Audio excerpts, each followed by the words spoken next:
are nice, the coffee is great, and it's close to my apartment, right on my way to work. About a year before, I found out that Amy, my ex-wife, was more interested in our neighbor than in our marriage. She seemed to want both things. She got really upset when I confronted her and decided to leave.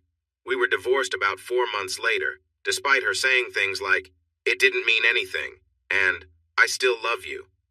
Once I got over the anger of being betrayed by someone I cared for and started dating again, I realized I didn't miss her much. But I had grown used to having someone prepare a nice breakfast for me, so the Acropolis became my go-to spot every morning before work. I enjoyed my regular breakfast and coffee, read the sports and opinion pages of the newspaper, and chatted a little with Iris and Debbie, two waitresses. They were both friendly and married, and we all enjoyed the light-hearted banter, knowing it was just fun. One morning, while I was thinking about the struggles of the Reds, the baseball team I had followed since childhood, I overheard a serious conversation from a booth behind me. One woman sounded very upset, and her friend was trying to comfort her. "You just don't understand, Katie." Her voice was shaky. "It feels like everyone only sees me in a bad way. I get approached so often, yet I'm so lonely. Come on, Tommy, it's not that bad. You've had more boyfriends than my other friends. Remember that guy, Scott? He was really cute and seemed to like you a lot." "That guy was trouble. He acted kind and caring until we got intimate. After that, he was only interested in one thing. Did he want to go out or do something fun? No, he just wanted to rush things," Tommy continued, sounding frustrated. He would say things that made me uncomfortable rather than nice compliments about who I am. Katie replied softly, "Oh, Tommy, I had no idea it felt this way." And then one time he brought two friends along. He was coming over for a nice dinner at my apartment, and we planned to go see a movie afterward because I really wanted to. Then, he walked in with two of his friends and suggested we all hang out in my room. I told Jim and Andy how great you are and they would really like to spend time with you too. Her friend sat quietly for a moment, probably surprised. I know I was. Then she said softly, "Oh, Tommy, that's terrible. What did you do?" I told them to leave my apartment right away, and then I lay down and cried for 2 hours. I also ignored Scott's calls for the next 2 weeks. That guy was so disrespectful. She shed a few tears before continuing. This has been my experience ever since high school. Guys find me attractive, but all they care about is being physical. No one ever takes the time to treat me like a real person. You're fortunate to have Eric. He cares about you and finds you attractive. She laughed lightly. Even after 6 years, I really envy you both. I listened closely to this conversation happening right behind me. All thoughts of baseball were gone. I had never thought that being seen as very attractive could be a problem for a woman. After a little while, I heard Tommy say, "Let me freshen up before we go, okay? I must look a mess." Then she came out of the booth behind me and walked toward the restroom.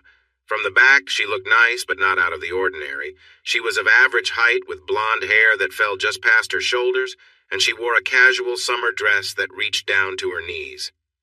I returned to my reading but looked up again a few minutes later when I heard her come back. It was captivating. I felt a strong attraction that I had never experienced before. Tommy was very pretty, but not perfect. Some of my friends might say she was an 8 or an 8.5, but definitely not a 10. She had a nice figure, but she wasn't a model type. Still, there was something about her that made her the most captivating person I had ever seen. In an instant, my mind wandered to thoughts of being close to her in ways that I felt embarrassed about. I quickly reminded myself not to think that way. I looked back down at my newspaper, hoping she wouldn't see how I felt. I didn't look up again until she passed by. A little while later, she and her friend paid their bill and left the diner. I thought about Tommy all the way to work and several times during the day, reflecting on how I reacted to seeing her. I felt a bit embarrassed because it was clear that all the men in her life had treated her poorly, and I was worried I might have done the same. I had heard her sadly talk about how much that kind of attention upset her. It left me feeling like most men were not good people, and I wondered if I was one of them. After a couple of weeks, I mostly forgot about Tommy, but I promised myself to be more respectful to the women I met. 4 months later, I had a chance to keep that promise when I met her in person. I was at my desk at work, where I was the main IT support person, when Irene Simmons came down the hallway introducing a new employee. She visited each cubicle saying, "Tommy Parker, this is Hank Olson, our marketing guy." And before she got closer, I recognized her as the beautiful blonde from the diner. I had a moment to gather myself. When Irene reached my desk, I stood up and greeted Tommy with a handshake and a friendly smile, making sure to keep my eyes on her face. "Welcome," I said. "Minestra is a great place to work. I hope you enjoy it here." "Thank you," she replied, smiling back at me. She seemed a bit shy. Irene added, "Tommy will be taking over as Ben's assistant in the sales division." "Oh, you'll like working with Ben," I said. "He's a wonderful guy. Just be glad you won't be in Irene's office. She can be tough. I have some interesting stories." Irene laughed and gave my shoulder a playful nudge. I glanced at Tommy and was relieved to see she recognized I was joking. I made a quick comment about being available if she needed IT help, and then I said goodbye and turned back to my desk. I was doing my best to seem friendly and approachable. To my delight, I heard Irene tell Tommy as they walked away, "Jack is a great guy. He loves to joke around." I sat down and took a deep breath.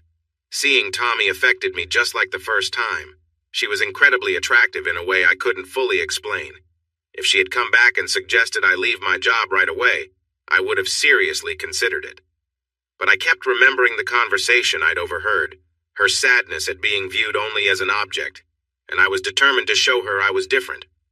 I might remain just a casual friend, but I would try my best to be kind and non-threatening. Ben's office was far from mine, so I didn't see Tommy again that day or the next. I waited until her third day at work, thinking she would feel a bit more at ease by then.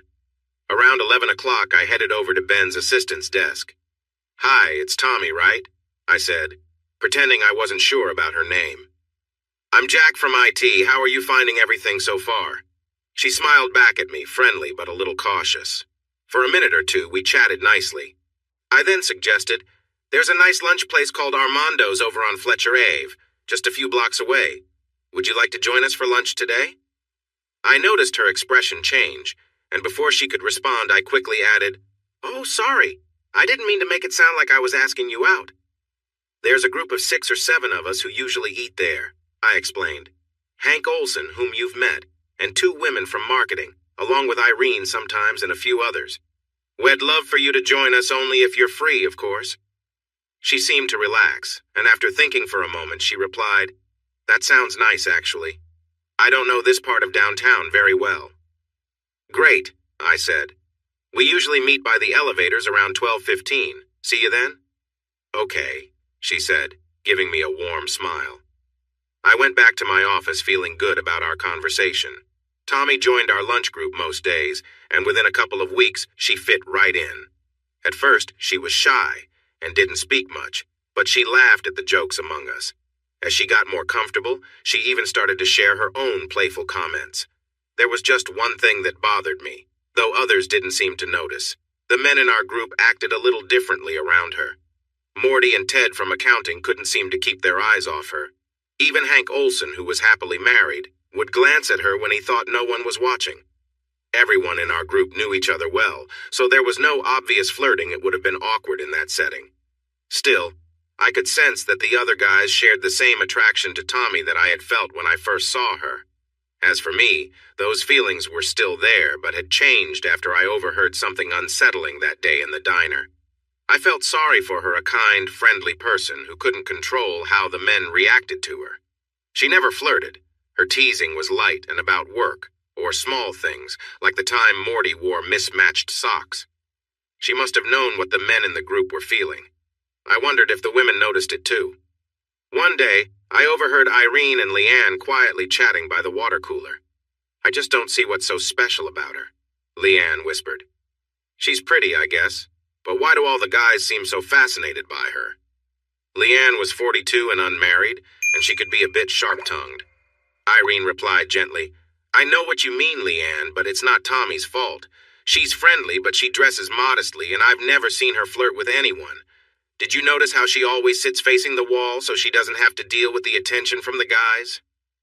Leanne nodded reluctantly, and as I walked by, they shifted to a different topic.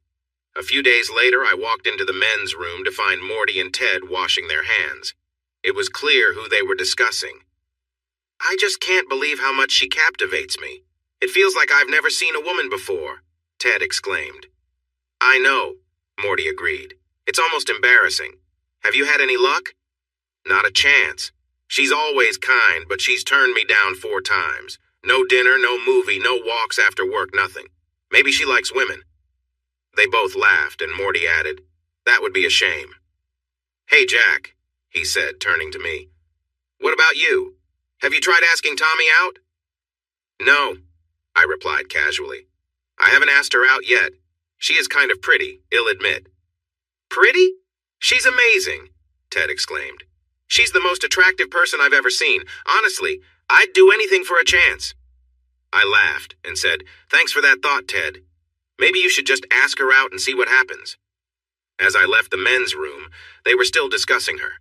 I wanted to be a nice guy, to show Tommy that a man could be friendly without trying too hard for her attention. But that didn't mean I didn't find her appealing. Over time, my feelings shifted a little.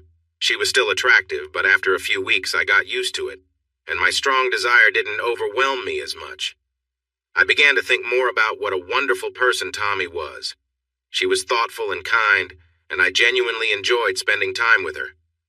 I pondered whether I would feel the same way if she were less attractive. That question came to my mind often, but I never found an answer. I noticed how caring she was when Irene's mother passed away unexpectedly. She took time off her work to take Irene out for coffee, showing her support. Tommy was patient too, especially with Connie, who often dominated our group lunches with stories about her boyfriend. Connie was seeing a guy who didn't want to settle down, as people often say, and she talked about him a lot. More than once, Ted, Morty, or I almost told her to either break up with him or commit to him. But Tommy would listen and comfort Connie. She somehow made Connie feel better when the rest of us were growing tired of hearing about it. It was nearly 7 months after Connie started working at Minestra before I seriously considered asking Tommy out. I tried really hard to be respectful. I never stared at her during lunch like the other guys did, and I never made any comments that could be seen as flirtatious. At the same time, I would casually mention dates I had been on with different women, just to show that I had a social life, but no one special at the moment. When Morty joked about whether I was dating much, I would say something like, "Ruth, Allison, or Lily are nice, and we enjoy our time together." I didn't want to come off as too reserved, but I did want to seem like a genuine and respectful guy, not just someone looking for attention. I aimed to keep that impression. I looked for a chance to do something nice. Tommy had mentioned that she used to play the violin and still liked music. So I reached out to my friend Nick in Minneapolis, who loves classical music, and asked him for concert suggestions that a former violinist might enjoy. He recommended a concert with a Brahms symphony and the Tchaikovsky violin concerto. He said any violinist would love the concerto, and most classical music fans enjoyed Brahms. That sounded perfect, so I took his advice, got 2 good tickets, and went to talk to Tommy, telling her a little white lie. She greeted me with a friendly smile when I approached her desk and asked me to hold on while she finished her call. Then she said, "Hey Jack, what's up? Do you need to see Ben today?" "No, actually, Tommy, I was hoping you could help me with something." I kept it casual, avoiding any suggestive comments. "I have an aunt in Phoenix who is retired and spends her time online, keeping in touch with family and sending us helpful advice through email, like reminding us to bring an umbrella if it rains." Tommy laughed, and I continued, "For my birthday, wanting to give me an opportunity for some culture, she sent me 2 tickets to the Indianapolis Symphony. The concert is a week from Friday. It was the Brahms Second Symphony, a Mendelssohn piece, and the Tchaikovsky violin concerto. I know you really like classical music, and I was hoping you'd come to the concert with me and help me understand it better. I think I'd enjoy it much more that way." I noticed her eyes narrowing as she thought for a moment. Then she said, "I think I'd like that, Jack. A week from Friday?" She took a small planner out of her purse and checked her schedule. "That should work. Who's playing the concerto?" I took the tickets from my pocket. "A guy named Joshua Bell, he any good?" "Oh my God," she exclaimed. "He's amazing. I heard him play at Carnegie Hall in New York once, and he's really fantastic. she finished, looking a bit shy about her excitement. I had looked up Joshua Bell and found out he was not just a great violinist, but also quite charming. It seemed Tommy knew that, too. We talked for a few more moments, agreeing to meet at the Hilbert Circle Theater, and I returned to my desk. I hadn't asked her to dinner, and I was careful not to mention the word date, or imply it was anything more than just a concert. The concert was wonderful. I knew a bit more about classical music than I let on to Tommy, having grown up with a mother who played piano and took me to many concerts. Tommy was very excited about the performance, especially about Joshua Bell, who played beautifully. She shared a lot about the composers and the music before each piece. What made me happiest was that Tommy seemed relaxed around me. At work, she always wore nice, modest clothes, never anything too revealing. As for me, I kept a friendly attitude. I found her attractive, but I was sure I didn't let it show. After the concert, we had a quick cup of coffee at a cafe nearby, and I walked her to her apartment. I planned to keep things simple with just a handshake, so I was pleasantly surprised when she leaned over, kissed me on the cheek, and said, "Thanks, Jack, this was really fun." "I had a great time too, Tommy. Maybe we can do it again sometime. See you tomorrow." With a smile and a wave, I watched her enter her building, feeling happy as I walked home. Thinking it over, I waited 2 full weeks before I mentioned another concert. I wanted her to know I had no expectations, and that I could be patient. I never told anyone in our lunch group or anyone at Minestra that Tommy and I had gone to a concert. I thought she might mention it the next day, saying something like, "That was fun, Jack." But she acted like it never happened with our lunch group. After 2 weeks, I walked over to her desk and said, "Tommy, I really enjoyed the symphony concert. Would you like to go again?" She smiled and said she would, so I took out the symphony calendar I had printed and said, "Well, I have their schedule right here." Tommy laughed. I pulled up a chair and we checked the schedule, deciding on the following week when they were playing Prokofiev and a Beethoven symphony. Our second visit to the orchestra felt just like the first. Tommy talked about the composers and the music. We both enjoyed the concert, and we chatted easily. I learned more about her big sister Alice, who married a guy from Canada and lived in Toronto. I shared some funny stories about my job as a lifeguard at a YMCA while going through college and some of the wild things that happened there. During intermission, something interesting happened. I left Tommy for a few minutes to get us Cokes. When I had them, I looked back and saw a very good-looking guy talking with her. Since we weren't officially dating, I knew I had to act relaxed. As I made my way through the crowd, I saw him being very charming, but I couldn't tell how Tommy felt about him. When I finally got to them, I handed Tommy her drink and said to the guy, "Hi, I'm Jack." He replied, "Hello, I'm Renee," clearly not thrilled I had joined them. There was an awkward pause, and then he continued his story to Tommy, probably trying to impress her. But once he noticed Tommy was with someone, he seemed less engaged. After a few more minutes, he nodded to me and told Tommy sincerely how much he enjoyed meeting her before walking away. I wasn't going to say anything, but Tommy rolled her eyes and said, "Somebody seems really impressed with himself." I laughed and said, "And interested in you." He didn't look pleased when I showed up. She sighed, looking a bit frustrated, and said, "Sometimes I just get so tired of guys trying to impress me all the time. It's nice, but it can get really old." I had a quick choice to make. My first thought was to say, "I can see why guys are interested in you, Tommy. You're really beautiful." But I didn't want to seem flirty. I wanted to be honest and friendly, non-threatening was my main goal. So I decided to make a joke instead. "That's funny," I said, pretending to think. "Guys don't really pay attention to me. Maybe a couple of times at the gym." I let my voice fade, looking confused, and Tommy burst out laughing. She laughed so hard that she almost spilled her soda, and I laughed too. It was a nice moment. At the end of the night, I dropped her off at her apartment, and like the first time, she kissed me on the cheek. I wasn't sure if I had ever ended a second date this way before, maybe when I was much younger. But I felt good about it, so I decided not to push it with Tommy. 3 days later, I knew I had made the right choice. Tommy called me in the morning and asked me to stop by her desk before lunch. When I got there, she had the concert schedule out. "How would you feel about The Rite of Spring this time?" she asked right away. "That's by Stravinsky, right?" I replied. "Nice memory. she said. And there's a Bartok piano piece that's a bit unusual but really exciting. We picked the date and I said, "You'll get the tickets right after lunch." "And listen, Jack?" Tommy seemed a little unsure. "You've been paying for all the tickets." "Well," I laughed, "my aunt covered the first set." "Okay, but you bought the others." So I thought, how about I make dinner this time? "Sure," I said. "That sounds great. I eat anything. Steak, seafood, you name it." She laughed and playfully hit my arm. "I was thinking of pork and beans from a can." "That works for me. Do you want sauerkraut, or should I bring some?" When I arrived at Tommy's apartment, I noticed she seemed a bit nervous, which made me feel good. If she saw me just as a friend and concert buddy, she wouldn't be nervous having me over. I had thought about bringing flowers, but chose a big chocolate cake instead. Flowers felt too much like asking someone out, which I wanted to avoid.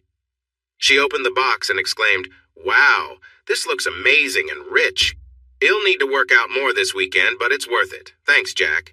She had cooked us chicken cacciatore with pasta and made a lovely salad. It was delicious, and it was clear she had put a lot of thought into it. Another good sign. As soon as we sat down, I started asking her questions about Bartok and Stravinsky, which helped her relax. We chatted, ate, and laughed before we realized it. We were close to missing the concert.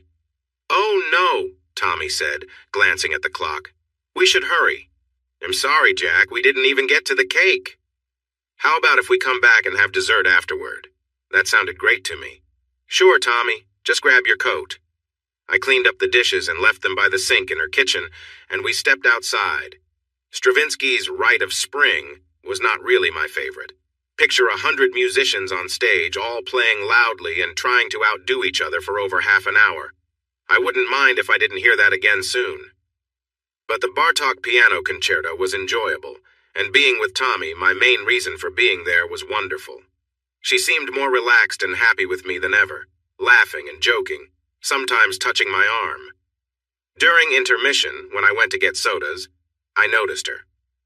In just a short time, 3 guys approached her, but she sent them away. To my surprise, she came to join me in line, and we chatted about the music while we waited. On our walk back to her apartment after the concert, Tommy's cheerful mood shifted. She became quiet and a bit distant, and I suspected what was troubling her. When we were half a block away, I said, "Listen, Tommy, it's getting late. Should we skip dessert tonight and save it for another time?" She stopped and looked at me seriously. "No, Jack, it's..." Holding my hand, she said, "I'd like you to come up, but Jack, I'm not going to sleep with you." For a moment, I wanted to respond playfully, but I took a deep breath.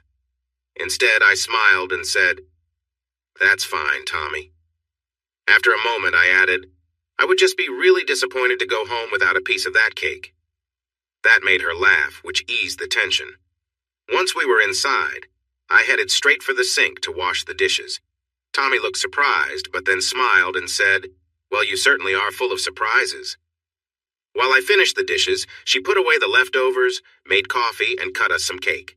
We sat at the table eating it, talking about Bartok, Stravinsky, and some amusing stories about our co-workers. But then the conversation quieted, and Tommy looked unsure again.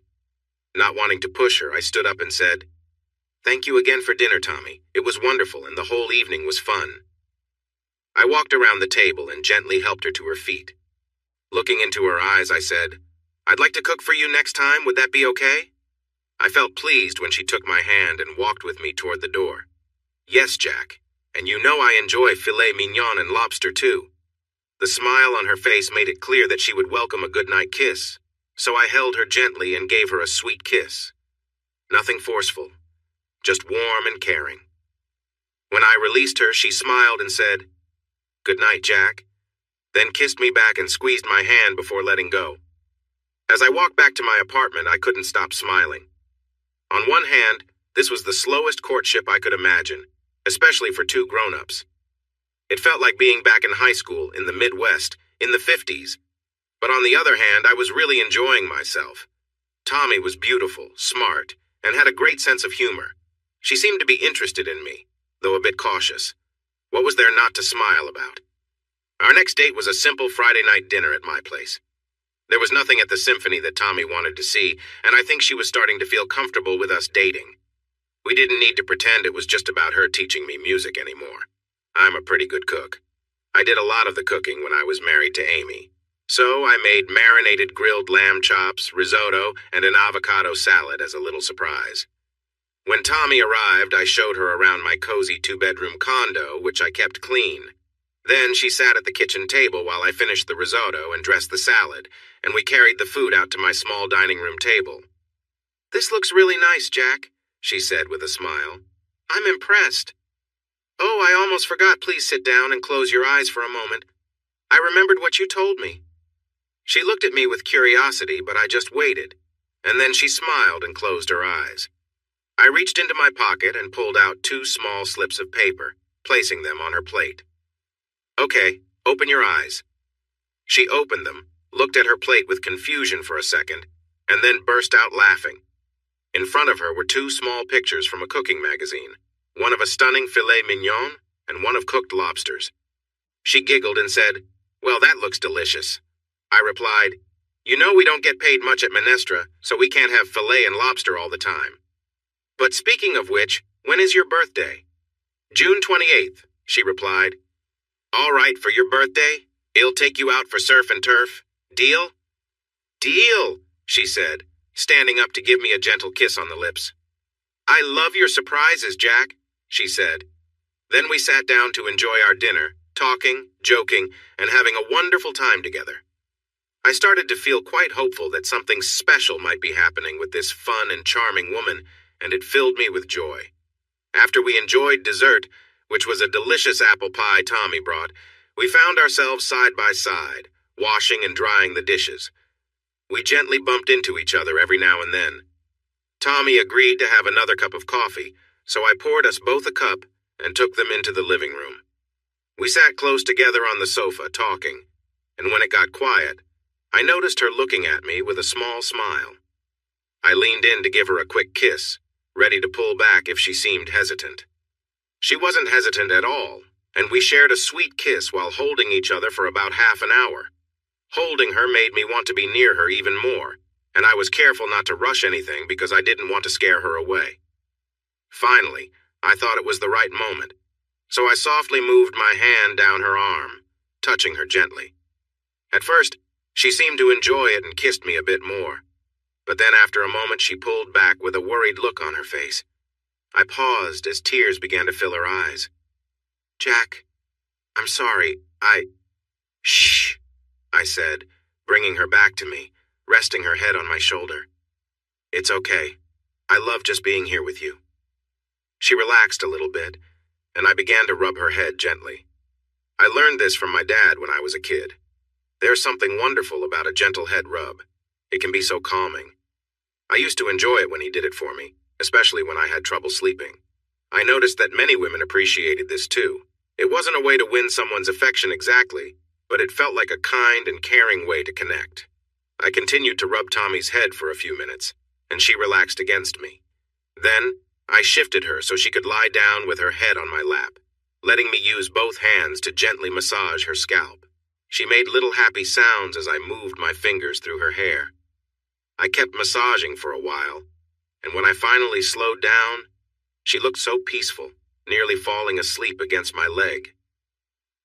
Did I still have feelings for her? Absolutely. But in that moment, I felt very content. We stayed that way for a long time as I gently played with her hair. Around 10:45, I quietly said, "Tommy, it's getting a little late."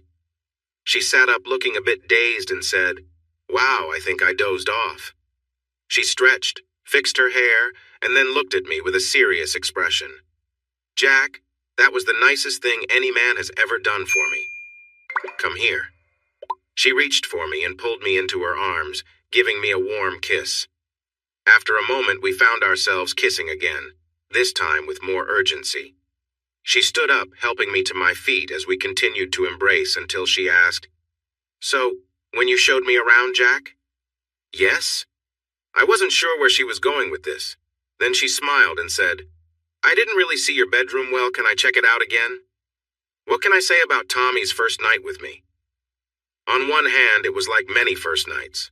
On the other hand, it was truly amazing. We didn't do anything too unusual. We shared moments of closeness, lying on the bed and enjoying each other's company. I had been wanting to be with Tommy for a long time, so I was really eager. The first time we connected felt almost magical. We took a moment to prepare, which sometimes interrupts the mood, but we managed to keep it flowing. I felt joyful, and she smiled back at me as we grew even closer. It was all about the feelings we shared in that moment. Afterward, as I lay next to her, catching my breath and looking at her happy face, I wanted to tell her how long I had wanted this. Instead, I said, "Tommy, you are so beautiful. I'm really glad you're here with me." She smiled, kissed my shoulder, and snuggled closer. Tommy stayed overnight, and we shared another quiet moment together in the middle of the night. It wasn't as wild, but it was just as wonderful, filled with soft kisses before we drifted off to sleep. The next morning, I was bringing coffee back into the room, wearing only my boxers, when Tommy opened one eye and smiled at me.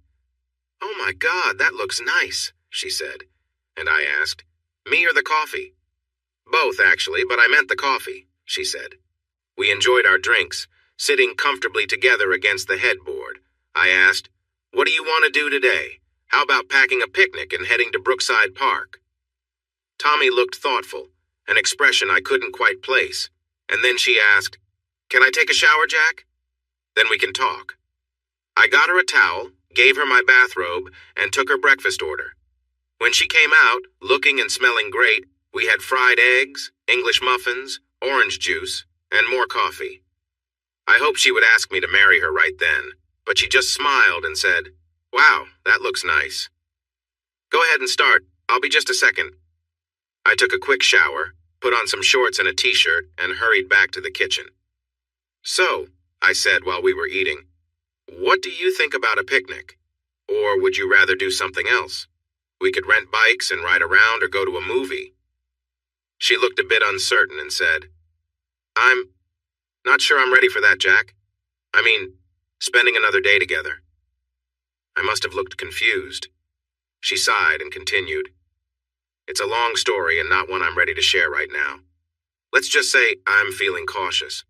I've had some bad experiences before and—" She paused, as if trying to find the right words.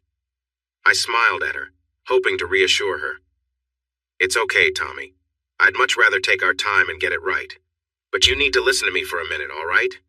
She could see I was serious and looked into my eyes. "Yes, Jack. Of course, what is it?" This was not just a one-time thing for me. I wasn't just trying to rush things. I really like you and enjoy spending time with you. I hope we can do more of it. Understand?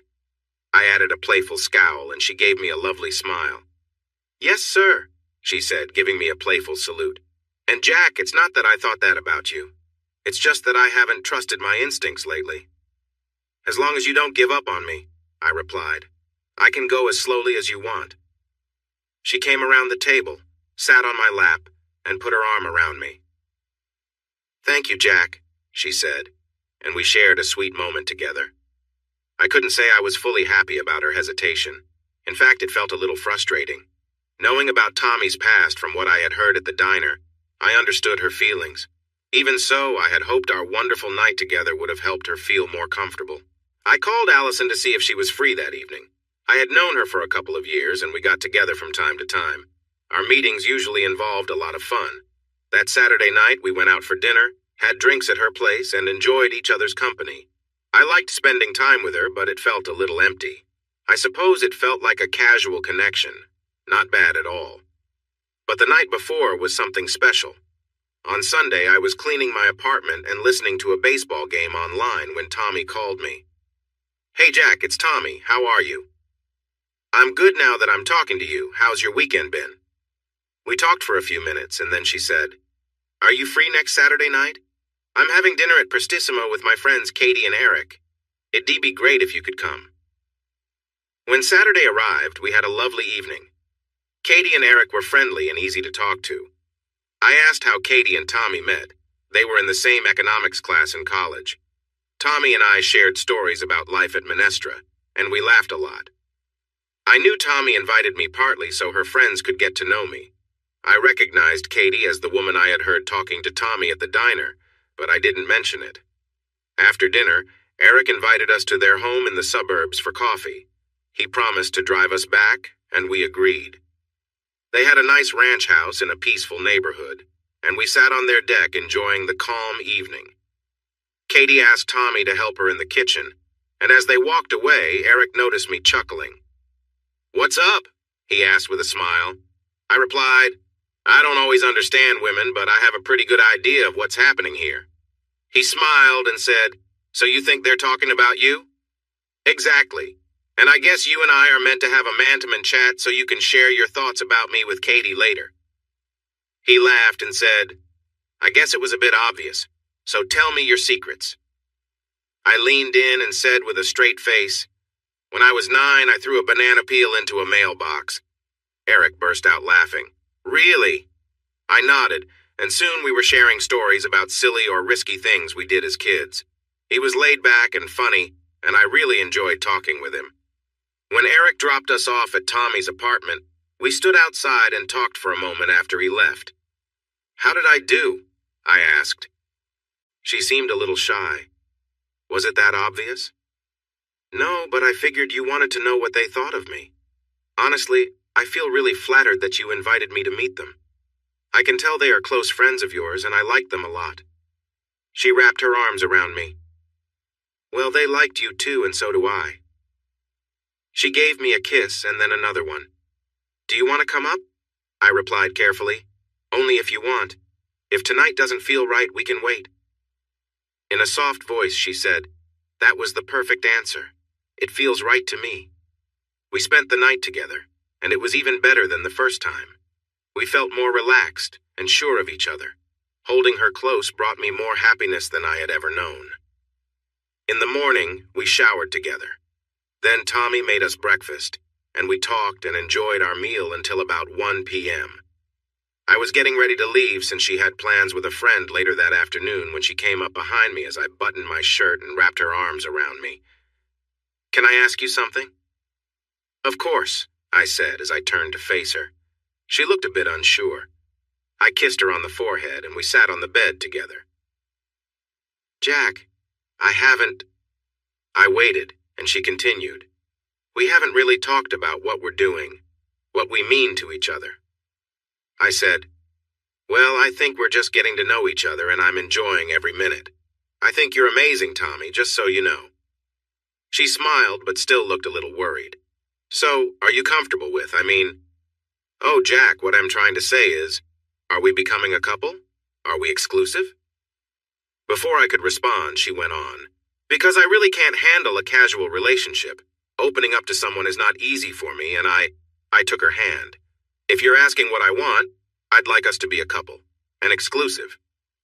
I chuckled and knelt down, saying, "How about we say we're going steady? Tommy, will you go steady with me?" "Don't tease, Jack." I apologize it was a playful moment, but I want to be someone special in your life for as long as you'll have me. There won't be anyone else for me." "That's exactly what I want too," she said seriously, looking deeply into my eyes. We kissed for a few moments to seal our feelings. On Monday at lunch, things felt different. Tommy seemed to have made a decision. She greeted me with a warm smile when we met at the elevators, and at the restaurant she made sure we sat next to each other. I liked this new vibe, but at first we didn't say much to the others. The usual talk about work filled the air, discussing canceled bonuses because of the economy and how the management didn't appreciate our hard work. Then Connie began lamenting about how dull Indianapolis was, how there was nothing to do, and we should all move to Chicago or New York. This was something she often complained about. Tommy simply said, "Oh, I don't know. I really don't think it's so bad." "The symphony is great," she continued. "Jack and I have been to several concerts, and they were wonderful." Everyone fell silent for a moment, then began teasing at once. "Oh my God, they're a couple. Are you guys really together? How did you ever get her to date you, Jack? Why would you waste your time with someone like him?" And so on. Tommy took my hand, and we smiled at each other, accepting the friendly teasing patiently, most of it directed at me, of course. Finally, I joked, "What can I say? I just swept her off her feet." Tommy playfully hit my arm when I said that. You all have missed my many great qualities, but Tommy clearly sees what you don't." Laughter and cheers followed, while Tommy gave me a sweet kiss on the cheek. After that day, I had to deal with some playful teasing from my male coworkers for a few weeks. The next day, Monty caught me in the restroom and wouldn't let up. "Are you really dating her? What's that like, Jack? How do you even focus at work?" He kept going on and on. "Come on, Monty," I replied. "Do you honestly think I'm going to discuss any of that with you? Tommy is a wonderful person and I care about her a lot. That's private, not your business." "Is she really as amazing as she seems? She must be something special, right?" He had no intention of stopping despite what I said. I heard similar teasing from a few other coworkers, but I never shared anything with them. I can tell you exactly how long things were wonderful. 7 weeks. They were more than just good. They were fantastic. Tommy and I saw each other a lot, spending 3 or 4 nights a week at each other's places. Most weekends, we were together the whole time. We went out to eat, rented bikes, hung out with Eric and Katie or other friends, went to the movies, and talked for hours. We did everything you do when you're really fond of someone you're falling for. We might have even held hands and run through a park, carefree and happy. We were close, too. Tommy was not overly loud or wild. Our time together was a mix of gentle moments and lively ones, but there was always a sense of warmth in it. For her, I think it's just who she is. For me, it was mainly because I was falling in love with her. I wanted to be kind and gentle with her. It didn't matter if I was giving her a nice head rub or just being close to her. It was all wonderful. Touching her, having her near me, and enjoying her company felt amazing. I've always liked giving people nicknames, except for Amy for some reason. I started calling her Tap, short for Tommy Ann Parker. I wouldn't have done it if she didn't like it, but she seemed to appreciate it. Sometimes I would jokingly call her Tappy or Tapster, but she usually just rolled her eyes at that. On her birthday, I took her out for a nice dinner. We had a couple of friends, Eric and Katie, with us. We enjoyed a lot of food and some champagne, and then we took a taxi home. That night, Tommy showed me a new level of closeness, and it was sweet and special. Afterward, we shared some intimate moments that made us both feel wonderful and excited. It was playful and free, which felt great. A few times, we went to my favorite bar with my friends Rudy and Cliff, who I had known since college. I had asked them to tone down their wild talk because Tommy was special and sensitive about that. Unfortunately, it didn't help much. As soon as we sat down, Cliff said, "Wow, looks like our friend is doing well. Tell me, Tommy, how much is he paying you for your time? He'll double it." Tommy turned red, and I quickly said, "Come on, Cliff, that's not cool. I guess it's been a while since you talked to a lady." "Sorry, Tap," I said to her. "These guys are all right, but they can be a bit rough." "No rougher than you, Jack," Rudy joked. "Remember those girls we knew in junior year? They were—" "Okay, Rudy, let's not go there," I interrupted, getting embarrassed. There weren't any girls like that, but I wasn't sure if Tommy knew. "Let's change the subject. How about the ballet? Did you both see this year's production of The Nutcracker? I thought the Sugar Plum Fairy was wonderful." I was relieved to see Tommy relax and start laughing with us. Rudy and Cliff toned down their teasing a little, and we ended up having a great evening together. On the way home, Tommy joked about how charming my friends were, so I thought everything was okay. It had been 7 weeks since we got together. One Sunday afternoon in early August, around 2 o'clock, we slept in at my apartment, shared a sweet moment, cooked breakfast, and then went shopping for groceries. We planned to relax and read the paper for a bit, and I hoped we could take a short nap. Then Tommy wanted to try a new recipe for dinner that she found. As I unlocked the door, our arms full of grocery bags, we heard the phone ringing. Tommy wanted to answer it quickly, but I said, "Don't worry, the machine will get it." I set the bags down and went downstairs to grab the last 2 bags by the front door. When I returned, Tommy was rushing out of the apartment, tears on her face. "Wait, what's wrong?" I asked. "You liar!" she yelled, looking very upset. Then she ran down the stairs and disappeared. I dropped the bags and hurried after her, but by the time I got to the front door, she was already leaving in a cab. What just happened? I went back inside and let myself in. I knew it had to be about the phone call, so I pressed the button on the answering machine. "Hey, it's Allison. I know Sunday is a weird time for a call, but I'd love to see you this afternoon. Call me back." Oh no. I hadn't spoken to Allison in 2 months, since before Tommy and I became serious. I hadn't even thought about her, but Tommy didn't know that. I called Tommy 5 or 6 times that day, but she didn't answer. After a few tries, I left a short message. Tommy, I promise Allison is just a friend, someone I used to see now and then. I haven't seen her in over 2 months since we talked about being exclusive. And being honest, please call me back. But she never responded. On Monday morning, I wanted to run to her desk and talk to her, but I decided against it.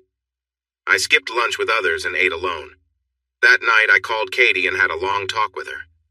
Thankfully, she cared, and I think she believed me. I'm really sorry this happened, Jack. Tommy has been hurt by guys before, and she can be quick to feel hurt again. I understand, Katie, and I feel awful. But I didn't do anything wrong. I really care about Tommy. I haven't said it directly yet because I didn't want to push her. She sighed. Let me see what I can do. You'll try to meet her for lunch and we'll call you after. It might take me a few days, though. Thanks, Katie. I really owe you. I don't want to lose her, and I don't want her to be hurt because of a misunderstanding. On Tuesday, I decided to try having lunch with my usual group, but Tommy wasn't there. She didn't show up on Wednesday either. Irene must have noticed my concern. She asked if something was wrong, but I just shook my head, and she didn't ask more. On Thursday, I chose to eat alone again. As I walked outside, I spotted Tommy walking alone about 50 yards ahead of me. I just followed her to see where she was going, not wanting to bother her until Katie had spoken with her. I was surprised by how many guys tried to talk to her.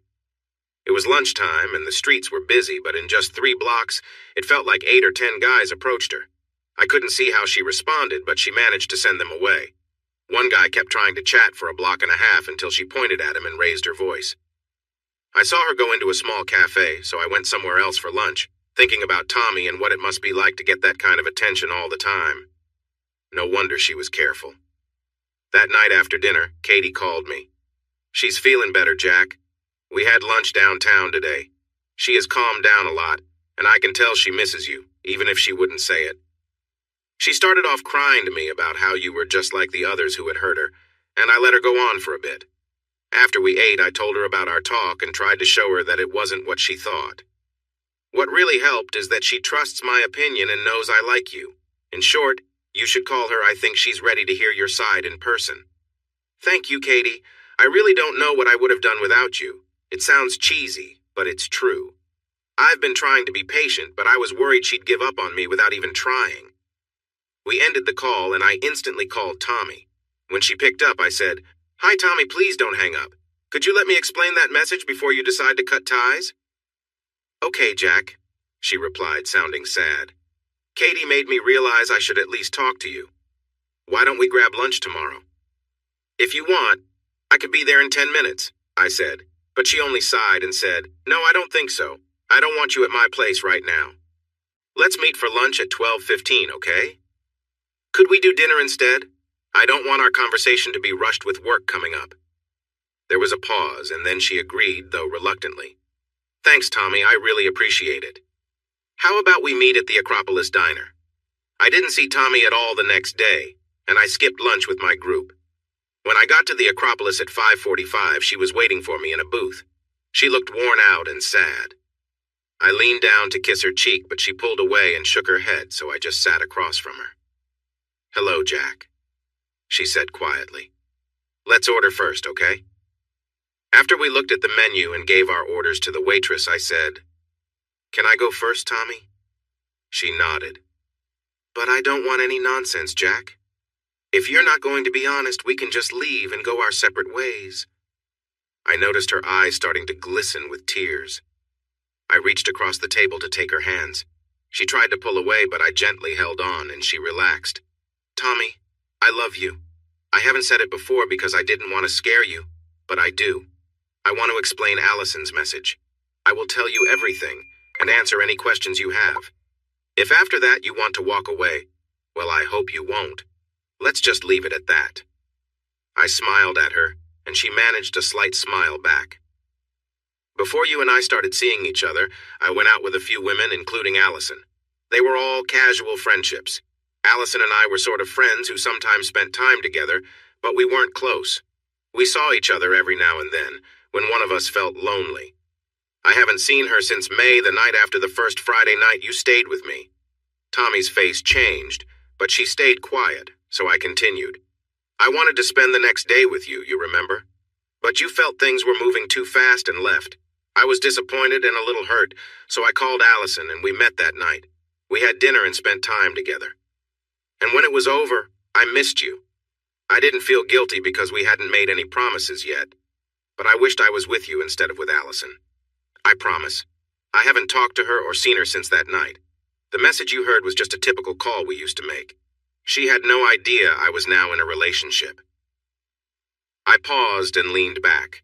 Tommy was looking at me closely, her eyebrows knitted and tears on her cheeks. She asked, "Is this really the truth, Jack? Can I trust you?" I replied, "As God is my witness, I swear to you." She looked at me for a moment longer, then stood up and came over to my side of the booth. "Move over," she said, her voice a bit shaky. Then she wrapped her arms around me, hugging and crying, while I comforted her with soft words, feeling happy to hold her again. We did this for about 10 minutes, ignoring the cheerful faces around us. Finally, I said, "How about you sit next to me while we eat? I don't want to lose you again." She giggled and nodded. We sat side by side, bumping thighs and elbows while we talked about everything that had happened, how we missed each other, and how silly it was to let a misunderstanding make us upset for so long. When dessert time came, Tommy said she was full, but I insisted on ordering 2 big pieces of the chocolate cake like the one I had brought on our first dinner date. "Now go sit across from me because I have a couple of things to tell you." She looked surprised, and I quickly said, "Just little things, I promise." I took her hands and said, "I promise I will never lie to you, but I did tell you a small lie once and I need to tell you about it." With a sad look, I explained, "My aunt didn't send me those orchestra tickets. I bought them because I hoped you would go out with me." Tommy smiled and teased, "That's terrible. Your punishment is paying the bill." "I plan to do that anyway. How about my punishment is taking you somewhere nice for dinner this weekend?" She agreed. Then I continued, "That was my first and only lie to you. But there's more. When we met at Menestra, that wasn't the first time I saw you." "Really? I don't remember seeing you before." "It was here, at the Acropolis. That's why I wanted to come back here tonight." I shared my whole story, explaining how drawn to her I felt, and the conversation I'd overheard between her and Katie. "I heard you talk about how hard it was to be treated poorly and how badly the men around you had acted. When I saw you, I was amazed and a little ashamed. After that day, I promised myself I wouldn't be the kind of person who treated women badly. When we met at Menestra, I wanted to show you I was a good, honest guy, not someone only focused on getting close to you. I didn't know if we'd ever go out or even be friends, but at least I could act like a kind and respectful colleague." She smiled at me. "Is that why it took you so long to ask me out and why you made up that silly story about your aunt? Pretty ridiculous, right? But yes, exactly. I wanted you to see me as a friend first, to understand what I was really like. I hoped that going to a concert together would feel less like a date and more like just having fun with a friend." Tommy took one of my hands and kissed it. "Well, it seems to have worked. I didn't realize how charming you were until it was too late. Now I'm in love with you, so I guess I'm in this for the long haul." "Wait a minute. In love with me?" She nodded, trying to keep a serious face. I paused for a moment before saying, "I think we need to get the check and leave."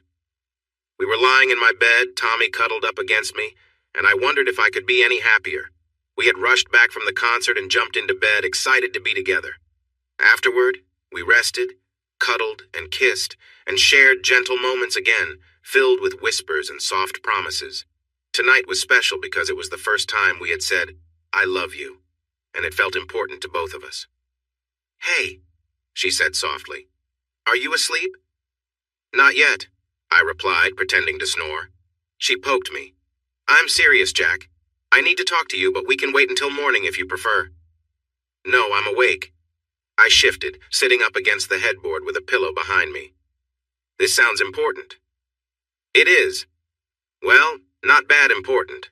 But I need to share some things about my past. You might know a bit from what I spoke about with Katie. but I want to tell you everything so you'll understand why I reacted the way I did when I heard the message on your machine. I kissed her forehead. I will listen to whatever you want to share. You don't have to if you're not ready, but I'm here. Okay. Some of this you might have guessed. By the time I was 13, I was already getting a lot of attention from guys, way more than my 16-year-old sister Alice. I really didn't know how to handle it, and Alice wasn't helpful. She was more jealous than supportive. My parents didn't notice anything either. I felt like I was going through it all alone. Like many teenage girls, she just wanted to fit in and was flattered by the attention from boys. Unfortunately, that led to some tough experiences with people she thought were friends. But what happened later was perhaps even harder to share. In my senior year, I faced a really difficult situation with a friend's father. He was tall and good-looking, and we all thought he was charming. He was always nice to Rita's friends, and her house was our favorite place to hang out. We often had pizza parties and sometimes spent the night there. One night during a sleepover, he sat with us girls and had a drink. There were about 5 of us. Rita's mom was away visiting her grandmother. Eventually, we all fell asleep. In the middle of the night, Rita's dad woke me up and said he needed to talk. I was tired and a bit dizzy. He took me to his room, sat next to me on the bed, and said I was special. He told me I was not just pretty, but also smart and caring. He said I was the only person who understood him. He felt like his wife was too busy with her own work to pay attention to him anymore. Tommy looked at me. I know this sounds like a usual story, Jack, but I was just 18 then, and it was all new to me. He was a handsome older man that I liked. He started to kiss me, and I felt excited. We were close for a while, and I was really happy. We spent time together for hours. I thought it was special. In the morning, I quietly went back to the room where the other girls were sleeping. After that, we met whenever we could for about 4 months. I thought I was in love. He hinted that he might want to be with me, and I got carried away with that idea. I was naive. Thankfully, he had taken some steps regarding fatherhood, so I didn't think about that side of things. We kept everything a secret from his wife and from Rita. We would meet in motels or at his house when Rita and her mom were busy. He enjoyed being with someone who was still learning about relationships. We explored new things together, even though some didn't feel right for me. Then one day, I went over to do some studying with Rita after school, and when I rang the doorbell, her mom opened the door. She was furious and slapped me. She called me names and told me to leave and never come back. The next day at school, Rita wouldn't speak to me. Even worse, she told everyone that I had been with her dad. She was really hurt, but she took it out on me instead of him. I later found out her mom kicked him out, and they got divorced about a year later. This time, even my parents heard about it because Rita's mom called them and yelled. They were really upset with me. I tried to explain that Arthur had tricked me. My mom seemed to understand a little, but my dad was so mad that he didn't talk to me for a month. My last year of high school was a real struggle. The other kids made my life really hard, and some male teachers acted inappropriately toward me. I had to warn them I'd tell the principal if they didn't stop bothering me. Tommy spoke calmly and didn't show any emotion as she shared this tough story. I could tell she had already shed all her tears long ago. I hugged her and said, "I'm so sorry. That sounds really terrible." She smiled a little and said, "It wasn't great. You've heard most of it, but I can share the rest quickly." "There's more?" "Oh yeah, college." She paused for a moment before continuing. "You know I transferred, right? I spent a year and a half at Ball State and then finished at Indiana University?" I nodded. "Well, there was a reason. Some professors at Ball State acted inappropriately toward me. They tried to charm me, but after Arthur, I could see right through them. There was also an accounting professor who tried to bully me during my sophomore year. He gave me low grades on my first 3 assignments. When I went to talk to him, he made it clear he wanted something in return for better grades. He told me that if I didn't agree to his demands, he would fail me, and I would lose my scholarship." "Wow," I said. "I know things like that happen, but that's shocking." "Yeah." By then I was a bit wiser. I told him I needed time to think and said I'd return the next week. When I came back, I had a tape recorder hidden in my bag and 2 friends waiting just outside his office.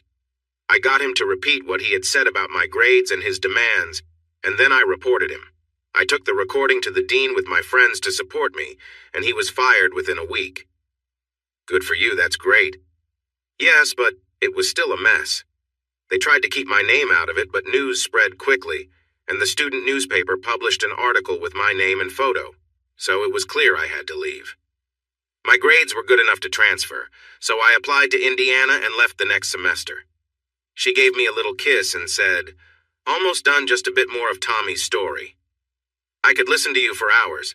I'm really sorry you had to go through all this." By the time I got settled at Indiana University, I thought I had seen it all. I was very cautious and careful. I still got attention from guys all the time, but I just ignored them. I probably had no more than 5 dates in my first 2 years there. If it felt like a guy just wanted to take advantage of me if I got even a small hint of that, I would cut ties with him right away. I never went out alone. I always went with friends. One time, I was at a party with my friend Monica, and she really came to my rescue. Some guy messed with my drink. Thankfully, she was dancing, but she noticed 2 guys trying to lead me toward the exit, looking like I was barely awake. She yelled loudly and ran to me, and those guys ran off. I was lucky she was there. Since then, I always keep a close eye on my drink when I'm out. I just shook my head. Who would harm someone like that? What kind of person thinks that is acceptable behavior? But even with all that caution, I got hurt one more time.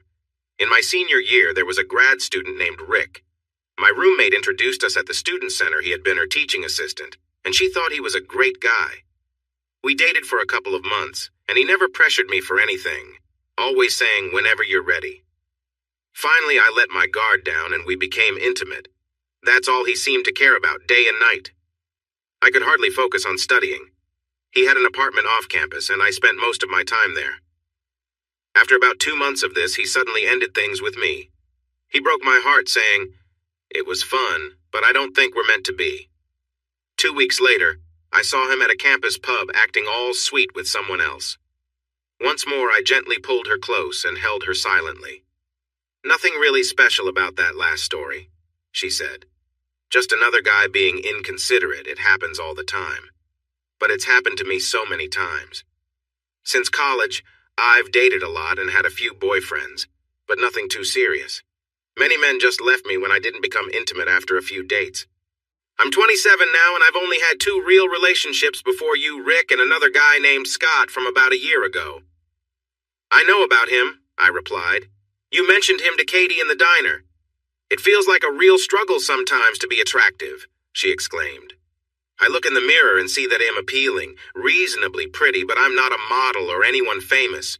Why can't men just give me space?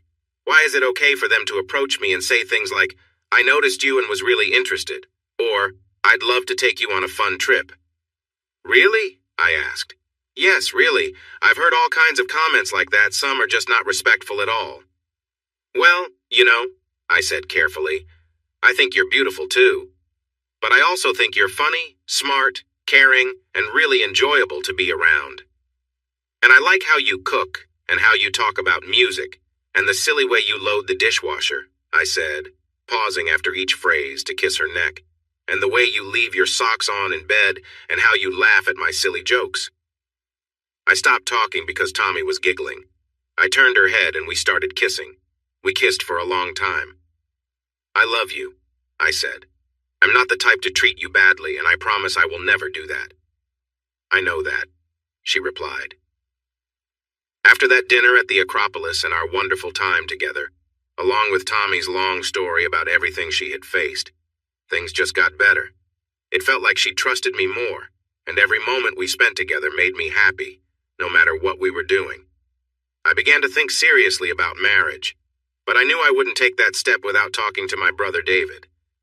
He was hardly ever around, so I had to wait until he visited enough to really get to know Tommy. Once I got his approval, Tommy and I got married. Looking back at everything that happened since then, if I had known then what I know now, would I have still married her? That's a tough question. My big brother David has been my role model since I was a kid.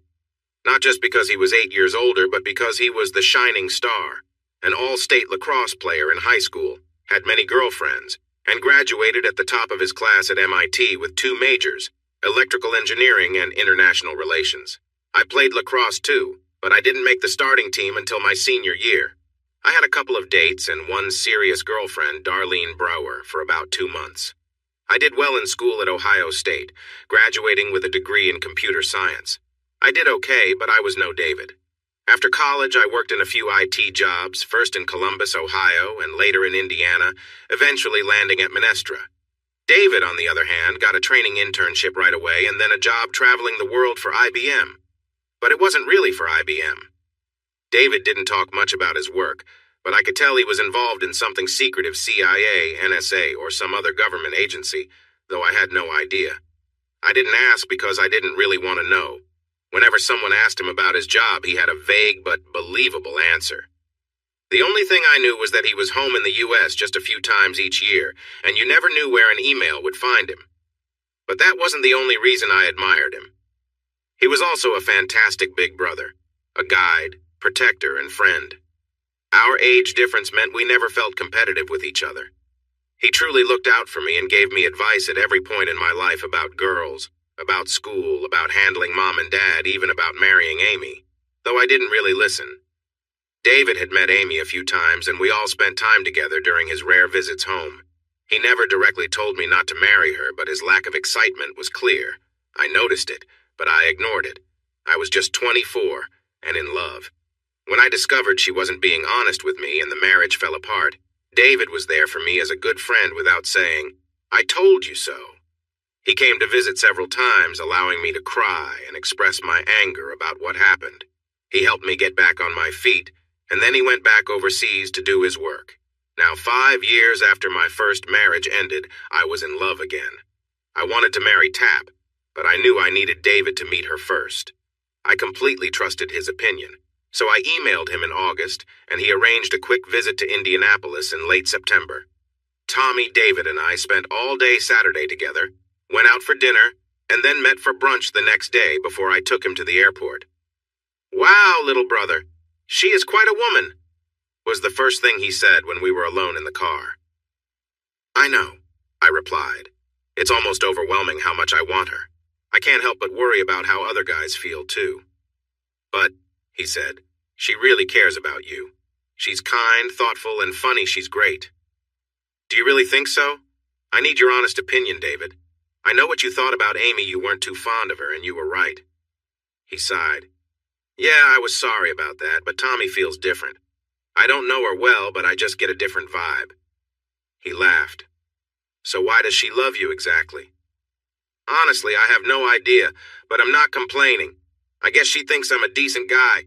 Just don't tell her otherwise." Since I really wanted him to come, David made another visit for Thanksgiving. Our parents were gone, so we were all the family we had, besides a few distant cousins. Tommy and I prepared Thanksgiving dinner at my apartment. She invited Alice and her husband Trevor to come from Toronto, and we all had a lovely day together. David was charming and funny, as he always was. I noticed how well he handled questions about his work without anyone realizing he hadn't given a clear answer.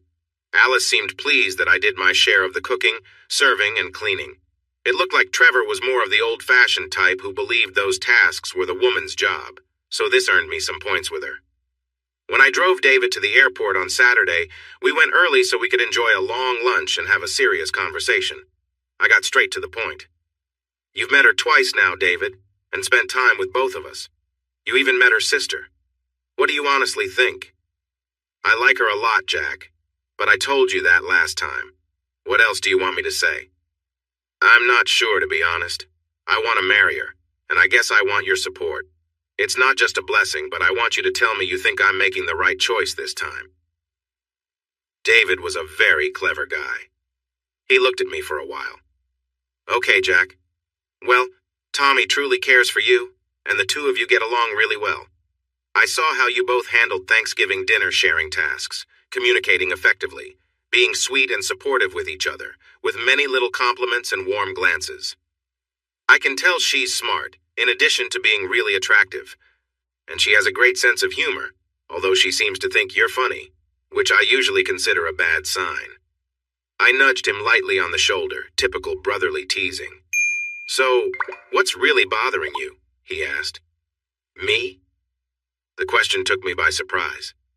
"Yeah, you both love each other. There's not just a strong attraction but also friendship and respect, so why are you worried?" I leaned back and thought for a moment. Wow, I always forget how sharp you are. Okay, I really want to marry Tommy. I want to be with her for the rest of my life, but yes, I have some worries. First, my marriage to Amy was such a mess. It would really hurt to go through that again. Let me ease your mind about that, David said with a smile. Tommy is not Amy. She's not selfish or shallow, and she truly cares about you. What else is on your mind? 3 things, I replied, feeling a little uneasy. I've been thinking about this for weeks, but most of my concerns seem minor, so it comes down to 3 main ones. First, I worry that she might not want to be as close after a few years. That was an issue with Amy. At first we were always together, but after a while it felt like I was the only one who wanted to be close. She seemed fine with just once a week. Sounds like you're overthinking it, David said encouragingly. But I'll listen to your other concerns. Anyway, I really don't want to go through that again. Second, I'm a bit worried about how suspicious she is. I've told you a little about how poorly men have treated her in the past, but you can't imagine how bad it really was. We almost broke up after 2 months because of a message she heard from an old friend of mine. It took her friend Katie to help calm her down enough to listen to my side. And I worry that something similar might happen again, some small thing that could upset her. So that's 2. The last point is how attractive she is. Men are drawn to her in a way that's hard to believe. I once followed her down the street and saw how many guys tried to talk to her. It's not that I don't trust her. I do. I know she loves me and is not looking around. It's just that if, after a few years, she gets a bit bored with me, or we have a fight and she gets upset, there will always be some good-looking guy around trying to get her attention. One thing I appreciate about my brother is that he thinks carefully before speaking. I watched him listen and reflect, and we ate in silence for a few minutes before he responded. Well, he said, about the first point, I'm not the best person to help you there.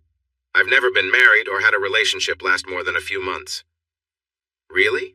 No Natasha in Smolensk? No Anna in Azerbaijan? Or maybe a Louisa in Venice? I'm impressed, Jack. That's more geography than I expected from you. But no, I don't have any long-term relationships. But I think that if 2 people are married and love each other, and they talk well with each other, they should be able to work things out. It's all about compromise, right? Like one person likes the window open while the other one likes it closed. You find a way to deal with it. I don't know, sometimes you have to handle things on your own, or she can help in other ways. And sometimes maybe she's just tired or not really in the mood, but she does things with you because she cares. He thought for a bit. I don't see the third point as a deal breaker either. I mean, I agree that Tommy is very attractive. He looked at me. There's something special about her. If she weren't with you, I can see myself liking her too. So I understand your concern. But as long as she loves you and is happy, she's probably seen all kinds of guys trying to flirt with her and knows how to handle them. So unless things go wrong in your marriage or you do something foolish to mess it up, he said with a grin, the fact that other guys find her attractive shouldn't really matter. But her suspicions, that sounds tougher. She needs to really trust you, Jack, if this marriage is going to work. This is true for everyone, but it is especially important for Tommy. I would definitely marry her, don't let her get away. But you must talk a lot, stay in touch with how she feels, and not let any problems build up between you. I would tell this to anyone who wants to get married, but it's especially important for both of you. And can you please plan the wedding for when I am in town? We did plan it that way. We got married at the end of April. Katie and Tap's sister Alice were the 2 matrons of honor, and I asked Eric to be my co-best man along with David, who flew in from overseas for 3 days. Everything about the wedding was lovely, except when Tommy scowled at the minister when he said, "Do you, Thomasina Ann Parker?" She doesn't like her full name at all and won't let me use it, even as a joke. My favorite moment of the day came late in the evening, at the post-reception party, when a small group of our closest friends were relaxing in our honeymoon suite with a couple of bottles of champagne. Everyone gave a toast, some of them teasing me, and then it was my turn. I got up, a bit tipsy, and smiled at everyone. I know you all think I'm going to say something sappy about my new bride, how beautiful, kind, smart, and funny she is, and how I will do everything I can to make her as happy as she makes me. There were groans, ahs, and some playful laughter in response. But before I get to that part, I want to raise a glass to Katie and Eric Tommy's friends, and now mine, two people I really respect and trust. They are an unusual couple, very different from each other, and it's hard to see how they stay together. I had a smile on my face, and my friends started to sense a funny story was coming. In the last 2 days, each of them took the time to talk to me about Tommy Katie's. Words were vague, while Eric's were very clear. It was actually quite amusing. Katie said to me, "What was it?" "Oh, yes. Katie said I better take good care of Tommy or I'd be in trouble." Very general, right? But Eric said, "Jack, if you ever hurt Tommy, you'll regret it." Laughter erupted in the room, and I raised my glass over the noise, saying, "Here's to Tommy's two great friends and protectors." Were we happily married? Yes and no. For the first 4 years, yes. I was happy almost beyond my wildest dreams, but I believe Tommy was happy too. But after that, over a year and a half or 2 years, it just seemed to fade away, gradually, and I couldn't make it stop. Our honeymoon in Cancun was wonderful. Coming home and starting our life together as husband and wife was great. Buying a house close to Katie and Eric and settling in together felt perfect. I don't know how to say it without using common phrases. Tommy made me feel whole. I woke up every day smiling, seeing her head on the pillow next to me. I knew we'd have breakfast together, drive to work together, and often share lunch. Then we would come home and enjoy our evenings together.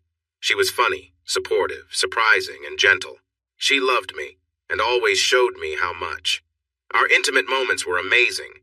It wasn't that she was overly adventurous, nor was I, or that we had anything unusual. Our moments together were probably like those of many married couples, sometimes fun and lively, other times relaxed and close. But just seeing her in the kitchen cooking made me feel excited. Watching her smile when we toasted our drinks made me happy. Reading her light-hearted emails brought a smile to my face. I worried that we might not match well in our desires as I had before, but those worries were unfounded. I started things more often than Tommy, but there were many times she was eager, and she made that clear. Sometimes when I wanted to be close, she was tired or distracted, but she never said no without a gentle smile and a promise that she would be ready later. And she always kept her word. Even after months passed, there were weekends we spent hours in bed, enjoying each other's company, resting and starting over. I could never have enough of her, but I never felt unfulfilled. A couple of months after our second anniversary, Tommy turned 30, and she started thinking more about starting a family. I was nearly 34 and felt ready too, so we began the exciting process of trying to have a baby. At first, it was enjoyable, filled with planning and humor about timing and fun. But after a year without success, it began to feel more like a chore. Another 6 months passed without a pregnancy, and we decided to see a doctor. The news was hard to accept. While I was able to conceive, Tommy had a rare condition that meant she couldn't carry a baby. She had healthy eggs, but her body couldn't nurture them. Some problems like that might be solved with surgery, but 3 doctors confirmed it couldn't be fixed for her. I arranged for some days off from work, and we flew to the Outer Banks of North Carolina for a peaceful vacation.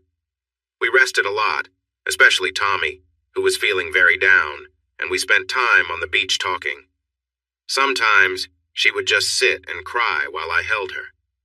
When she seemed a bit better, I brought up the idea of adoption. "I don't know, Jack," she replied after thinking for a while. "I've thought about it too, but I'm not sure if that's what I want for us. I really wanted to have kids together." She started to cry again, and I held her closer. I felt disappointed too, but I wasn't as upset as she was. We talked some more that evening and decided to wait a few months before deciding about adoption, hoping our feelings might change over time. It wouldn't be accurate to say that everything changed after we learned we couldn't have children, but something was definitely different with Tommy. We slowly healed from the initial sadness and returned to our happy life together. Still, she seemed quieter and more reflective, sometimes feeling far away from me. We continued to share our thoughts, and I knew she wasn't hiding anything. It was just that sadness would wash over her like a wave, and I had to wait for it to pass. Sometimes it lasted a few hours. Other times it would stretch on for 3 to 4 days.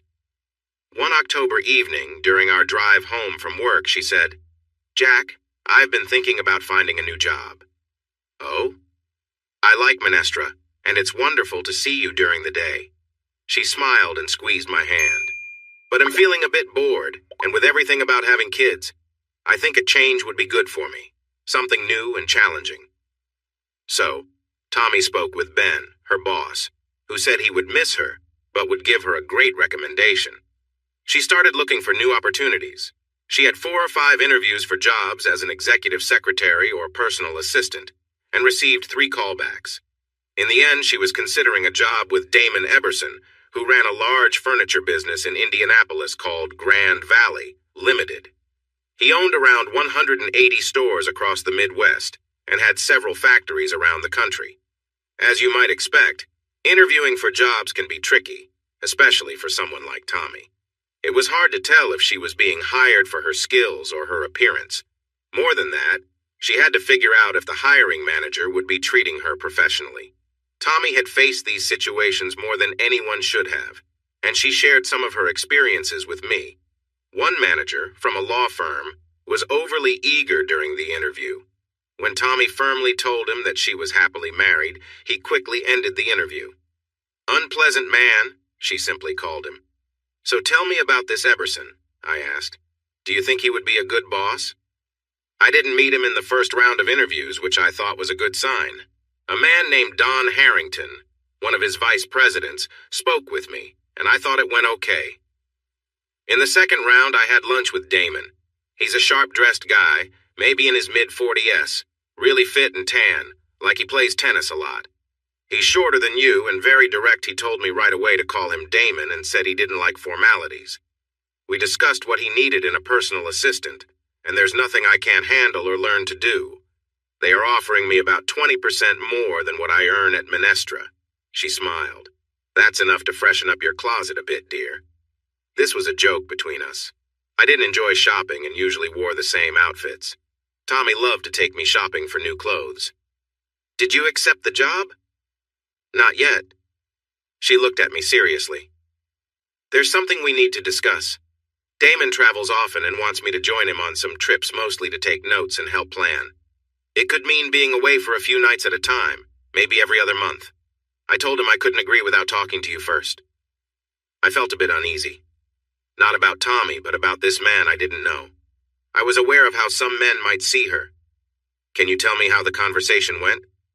I was paying attention to him. He clearly thinks I'm attractive, but he was very professional, no staring, no flirting, no inappropriate comments.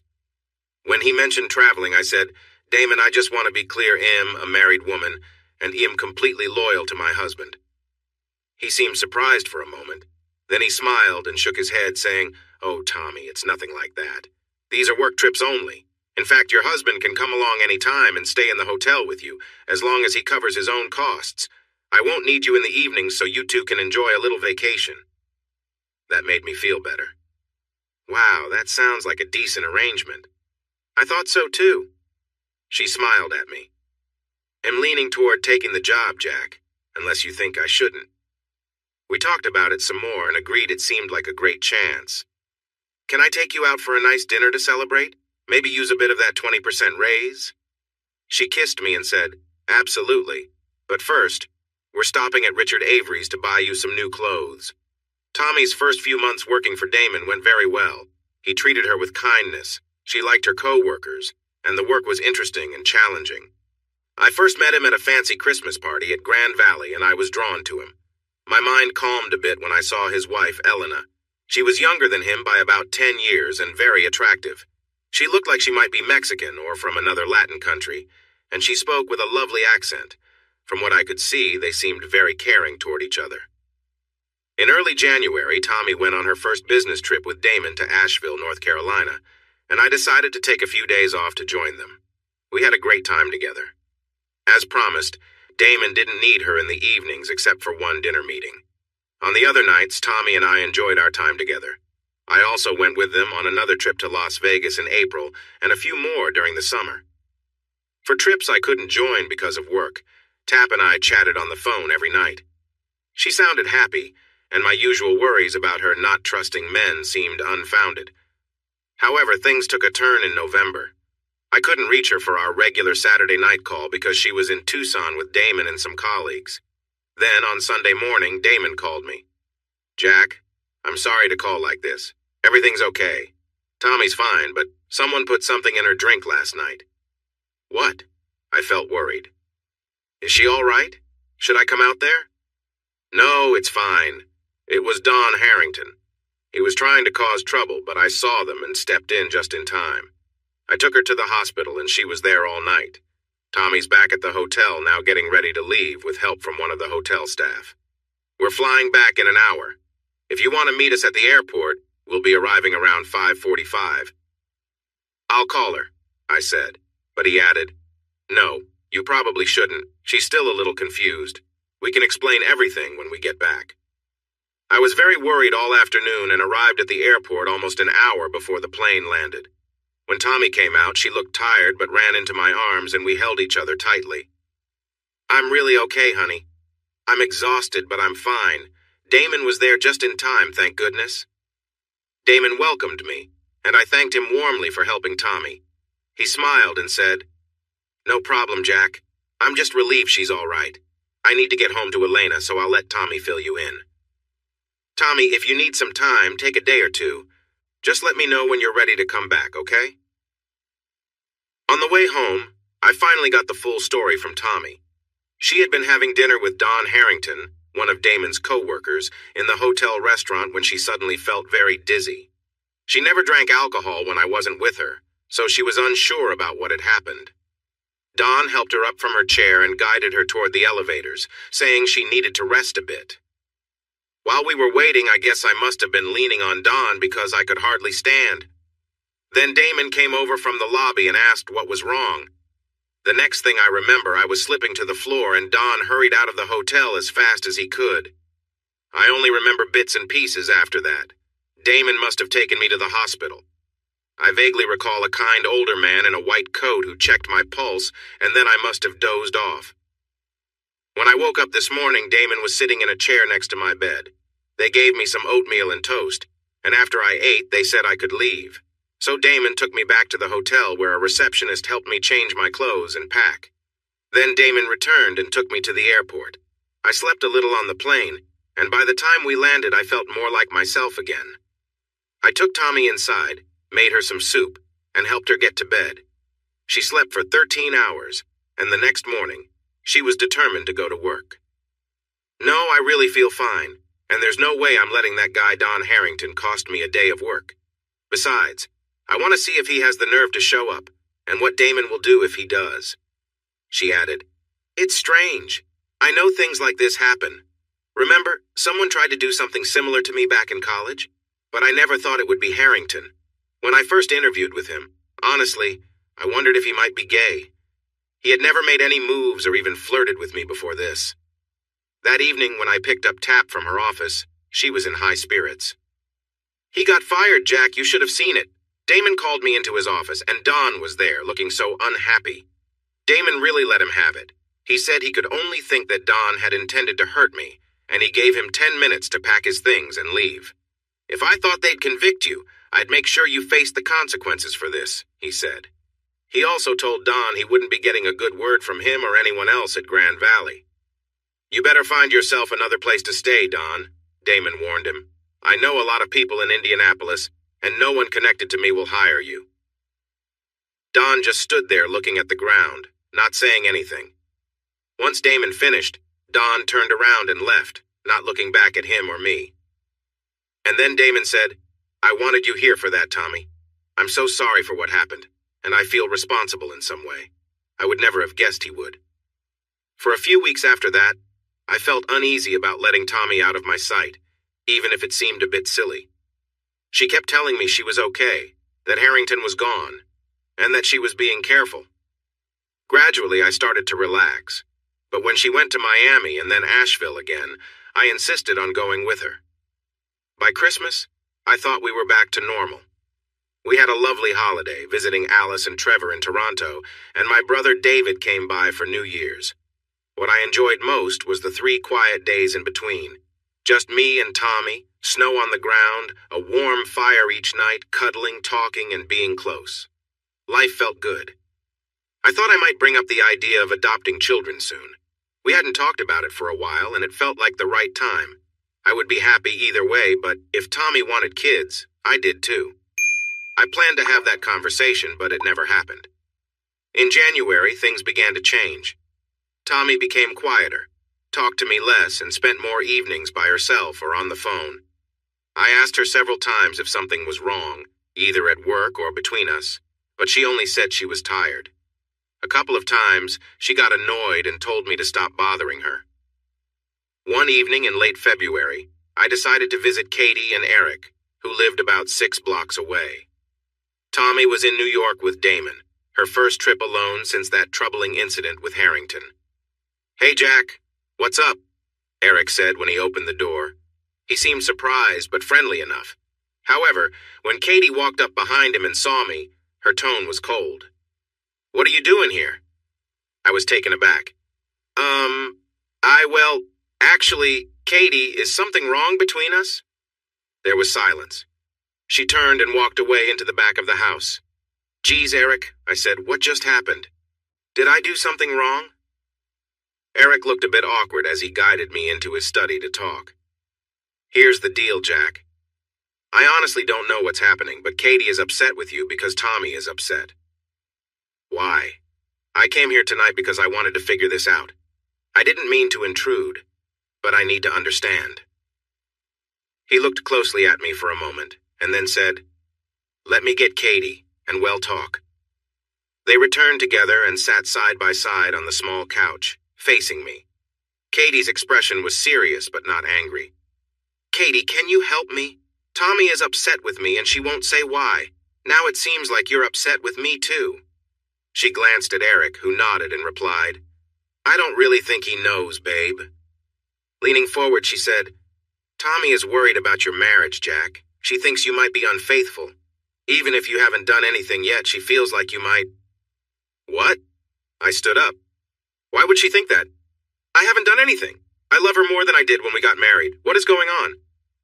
3 weeks ago in January, Tommy and I went to Cincinnati for Emily's bridal shower. We were away Saturday and Sunday. Remember? She spoke to me like I was a child. Of course. "What did you do that Saturday night?"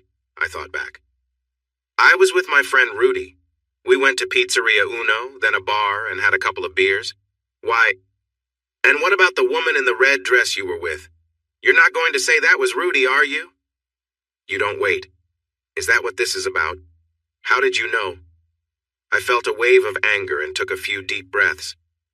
"I was at the bar while Rudy was in the restroom. Suddenly, this woman in a red dress comes up and hugs me, acting like she knows me. I tried to push her away. At first, she didn't let go, but I pressed harder, and when I looked into her eyes, she said, 'Oh my God, you're not Brent,' and backed away, looking really embarrassed. So she thought I was her boyfriend. She apologized a lot, and we laughed for a moment before she left. I think she went to find him or something. I remember her saying, 'Good thing he's not here yet, he wouldn't have liked seeing me kiss you.' But what does this have to do with me and Tommy? It was nothing. I thought it was a funny story to tell her, but then I figured it would just upset her, so I decided not to mention it. I haven't thought about it since." Katie replied, "Somebody saw you and told Tommy, Jack. She didn't tell me who, just that you were with a woman at the bar. And she didn't bring it up to me? She believed that story without asking me? Wow, Katie." I looked at Eric. "You don't believe this, right?" "I would never do that." He shook his head, looking sad. "No, I don't believe it." I don't think Katie truly understands either, but she has spoken to Tommy a few times recently, and it seems Tommy is feeling really anxious. Katie nodded and said, "She doesn't know what to make of it, Jack.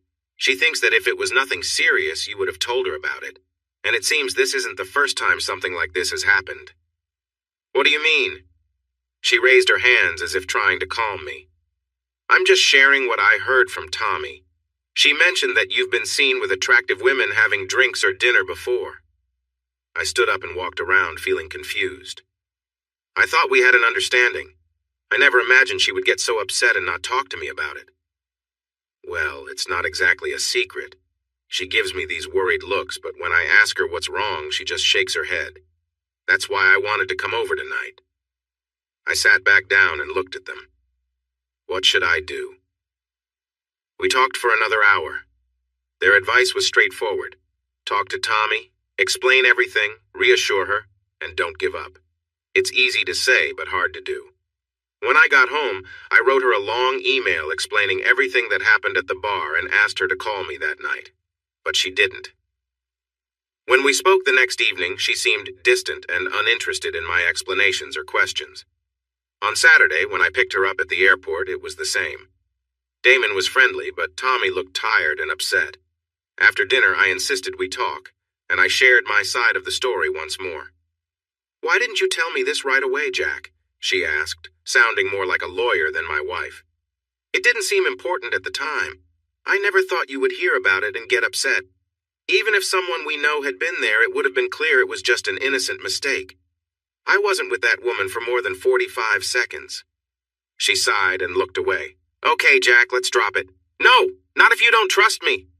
"I would never cheat on you, Tommy." I knelt in front of her and took her hands. "Never." She gave a faint smile and squeezed my hands but looked weary and sad. "Okay, Jack, I believe you." She stood up. "I'm really tired from the trip. I think I'll go to bed now." Without looking back, she went to the bedroom. I stayed up for a long time that night, wondering how our situation had become so difficult so quickly. Things improved a little over the next few weeks. We weren't back to normal, but if Tommy was still worried, she kept it to herself better. She wasn't as relaxed or loving with me as before, but she was also less distant and suspicious. Somewhere in between, I guess.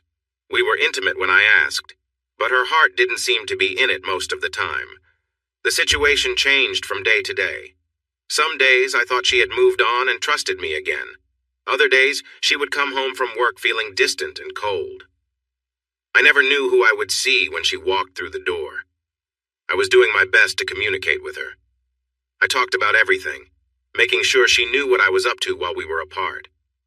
I checked in often to avoid any misunderstandings. Then I had a trip to Chicago. Menestra sent me there to meet someone from a company interested in investing in us and expanding in the Great Lakes area. I had been in meetings like this before, but this one was with a charming woman named Karen who had long legs, blonde hair, and striking blue eyes. If I weren't happily married, I might have been curious about her. Instead, I simply thought, wow, she's attractive, and focused on the business at hand. We met one Wednesday afternoon at a conference room in a large office building downtown. The meeting lasted nearly 2 hours, and it felt unusual. Karen didn't seem to understand all the details of the transaction as well as I expected. I held back my questions, wondering if she was in a position she wasn't quite ready for. The meeting ended without any clear decisions, but that was okay. Deals like this usually take multiple meetings, and this was just the first. Karen asked where I was staying and suggested dinner at the hotel restaurant. She was friendly but kept things professional. After our meal, I was already looking forward to heading upstairs to call Tommy. Suddenly, I felt extremely tired, struggling to keep my eyes open. I noticed Karen looking at me, but everything was a blur. I wanted to say, "Karen, I don't know what's happening," but then I think I just closed my eyes. When I woke up, sunlight poured in through the windows. Tommy was behind me, close and cozy. I smiled, enjoying her warmth. As I turned to kiss her, I was shocked to see Karen there. Her expression was bright and cheerful. "Oh, good. You're finally awake," she said with a grin. Confused, I jumped out of bed, backing away from her. "What are you doing here? How did you get into my room?" "Don't you remember?" she asked playfully. "You brought me here after dinner." I looked around the room, bewildered, trying to make sense of the situation. Her clothes and mine were all over the floor and chairs. Confused, I touched my body and noticed it felt dry, definitely not how I'd expect it to feel after a night together. "You need to go," I said. "Get dressed." "But Jack, we can—" I ignored her and picked up the phone on the desk. "This is Jack Hitchcock in room 721. I need a doctor here right away. Please bring a blood test kit. It's important." Turning to Karen, I said, "I mean it. You need to leave. I'm sure nothing happened between us last night, and I'm not interested in anything now." Ignoring her protests, I gathered her clothes and guided her into the bathroom to get dressed. Then I found my boxers and shirt and put them on. A minute later, Karen came out wearing her clothes and said, "Honestly, Jack, I don't know what you—" "Just stop, Karen, or whoever you are." I took her purse, handed it to her, walked her to the door, and gently pushed her out into the hallway, closing the door behind her. It didn't cross my mind that I should have checked her ID. 20 long minutes later, I heard a knock at the door. I opened it to find a doctor with gray hair holding a medical bag. "I'm Dr. Rogers. What's the emergency?" "I had dinner in the restaurant last night and I felt strange. I woke up in bed this morning and I believe I was drugged. I need a blood test." He tried to talk me out of it, but I was firm. And finally, Dr. Rogers took my blood and examined me for about 20 minutes. Afterward, he said, "Well, it's possible. Your story is unusual, but some of your vital signs are concerning. I wouldn't drive for a few hours. Have your doctor check you out in a couple of days. Give me your address, and I will arrange for the lab results to be sent to you in a few days." On the flight home, I thought deeply. As strange as it sounded, it was clear someone had set me up. It seemed to be an attempt to make Tommy think I was unfaithful. The incident at the bar likely led to this. My first guess would be Damon, but he had saved her when Don Harrington tried to harm her. Once back in Indianapolis, I called in and took the rest of the day off. Then I called Tommy and asked her to come home early. Her first question was, "Where were you last night? Why didn't you call me? Please, something strange happened. Can you come home now?" When Tommy arrived, I asked her to sit down and told her everything. She listened with disbelief and a hint of suspicion. "You're telling me that a client gave you something to drink, and when you woke up the next morning you found yourself in bed with her without your clothes on, but nothing happened." I spoke clearly and firmly, looking right into her eyes.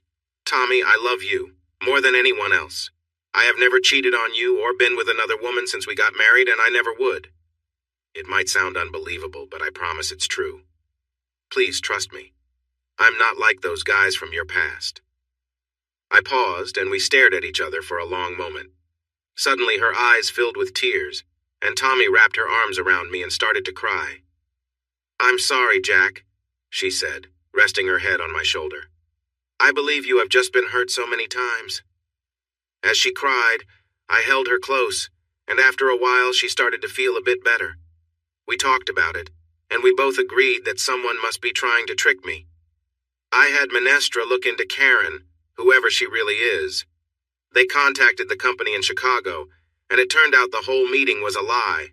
They aren't interested in buying into Menestra, and there's no one named Karen working there. Is there anyone at Grand Valley you don't trust? Anyone who has acted overly friendly with you? She laughed and said, "Oh, about 20 guys. That's just how it goes for me, Jack. But I can't think of anyone who's been especially pushy. Let me think about it, and I'll ask Damon if he remembers anyone." We had a nice weekend, spending peaceful days together. Tommy seemed more assured, closer to me than before. We shared affectionate moments and talked a lot. With everything happening, including my drink being tampered with and the strange woman at the bar, she began to feel that someone was after me or us. On Tuesday, the lab report arrived in the mail, showing traces of Rohypnol and some other drugs. I showed it to Tommy as soon as she got home. She read it carefully, frowning. Then, to my relief, she laughed with me about it. "I'll talk to Damon about this tomorrow, Jack. Now that we know you were given something, maybe he can help investigate." But Wednesday night, things changed. Tommy came home looking worried and didn't want to talk to me. "What's wrong? Did you have a bad day?" I asked. "It's nothing, Jack," she answered, not making eye contact. "I just need some time alone." She skipped dinner and went to the bedroom to watch TV. I checked on her around 8 o'clock, but she wouldn't talk. When I went back at 9:30, she was already asleep. On Thursday, she left for work before I had finished in the shower. During the day, she emailed me to say she was working late and wouldn't be home until around 9 o'clock. When she walked in, she was quiet, just like the night before. After a little while, I went into the bedroom, took the TV remote from her, and turned off the TV. "Tommy, what's going on?" I asked. "Nothing, Jack. I'm just tired. I need to unwind. Can I please watch a bit of TV?" "No, honey, that's not okay. Some days it seems like we're close, and other days you act like you don't trust me. Did something happen?" She looked at me, and I could see she didn't want to talk. but I wasn't going to let it go.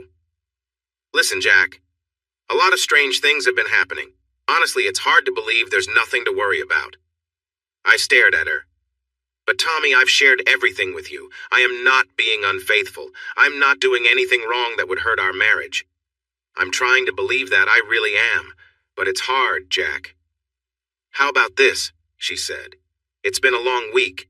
Let's get through tomorrow and then we can sit down over the weekend and talk everything through. Maybe we need some help, but we'll figure it out together. I quickly agreed. That sounds good. I'm willing to do whatever it takes.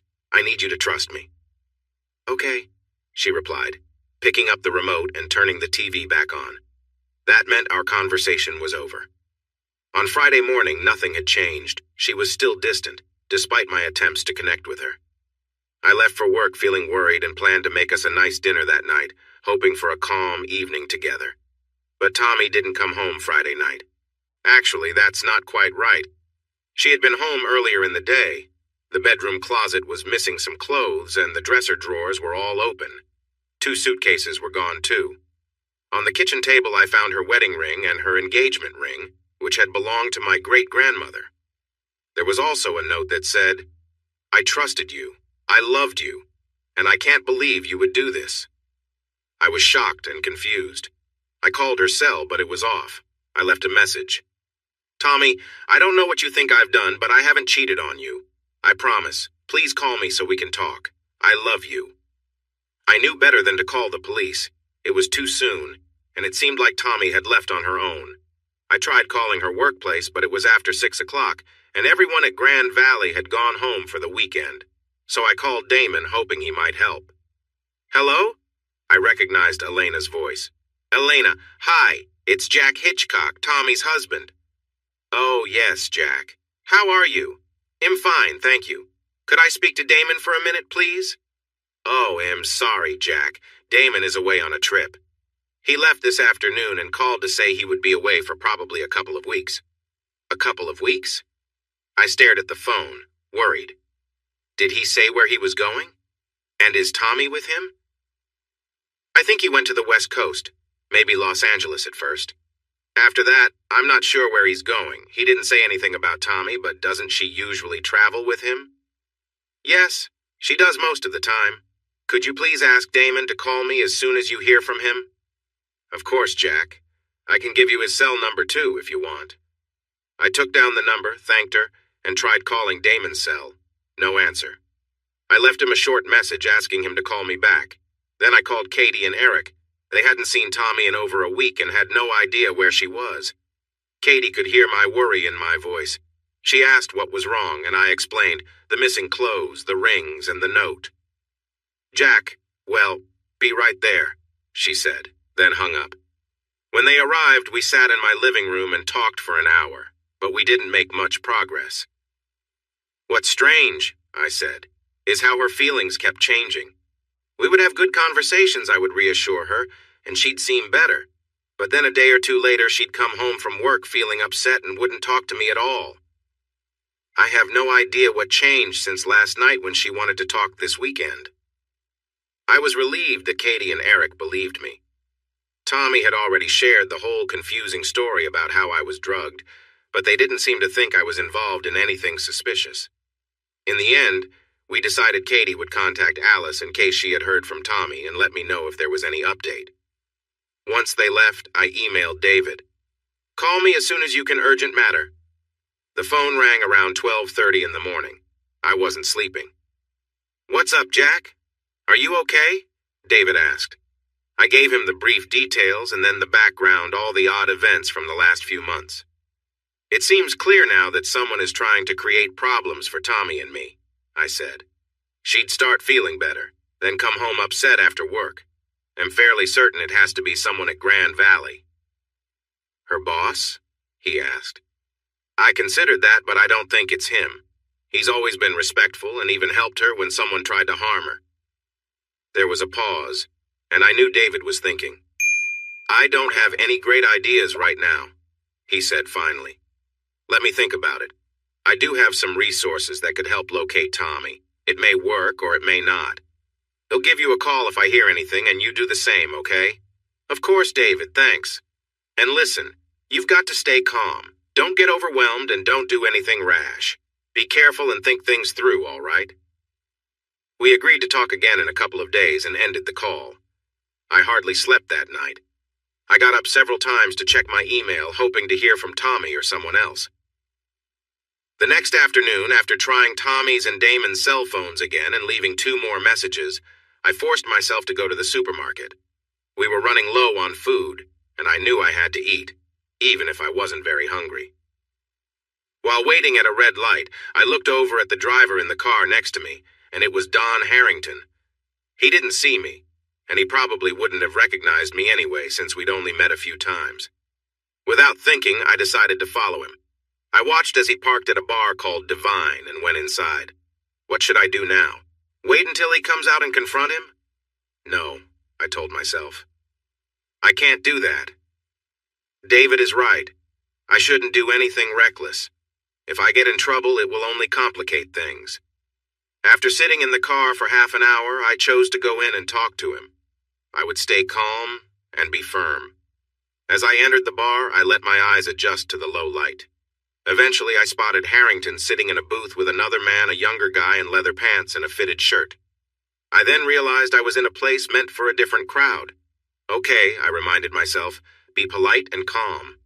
I approached Harrington's booth and softly said, "Excuse me, you're Don Harrington, aren't you?"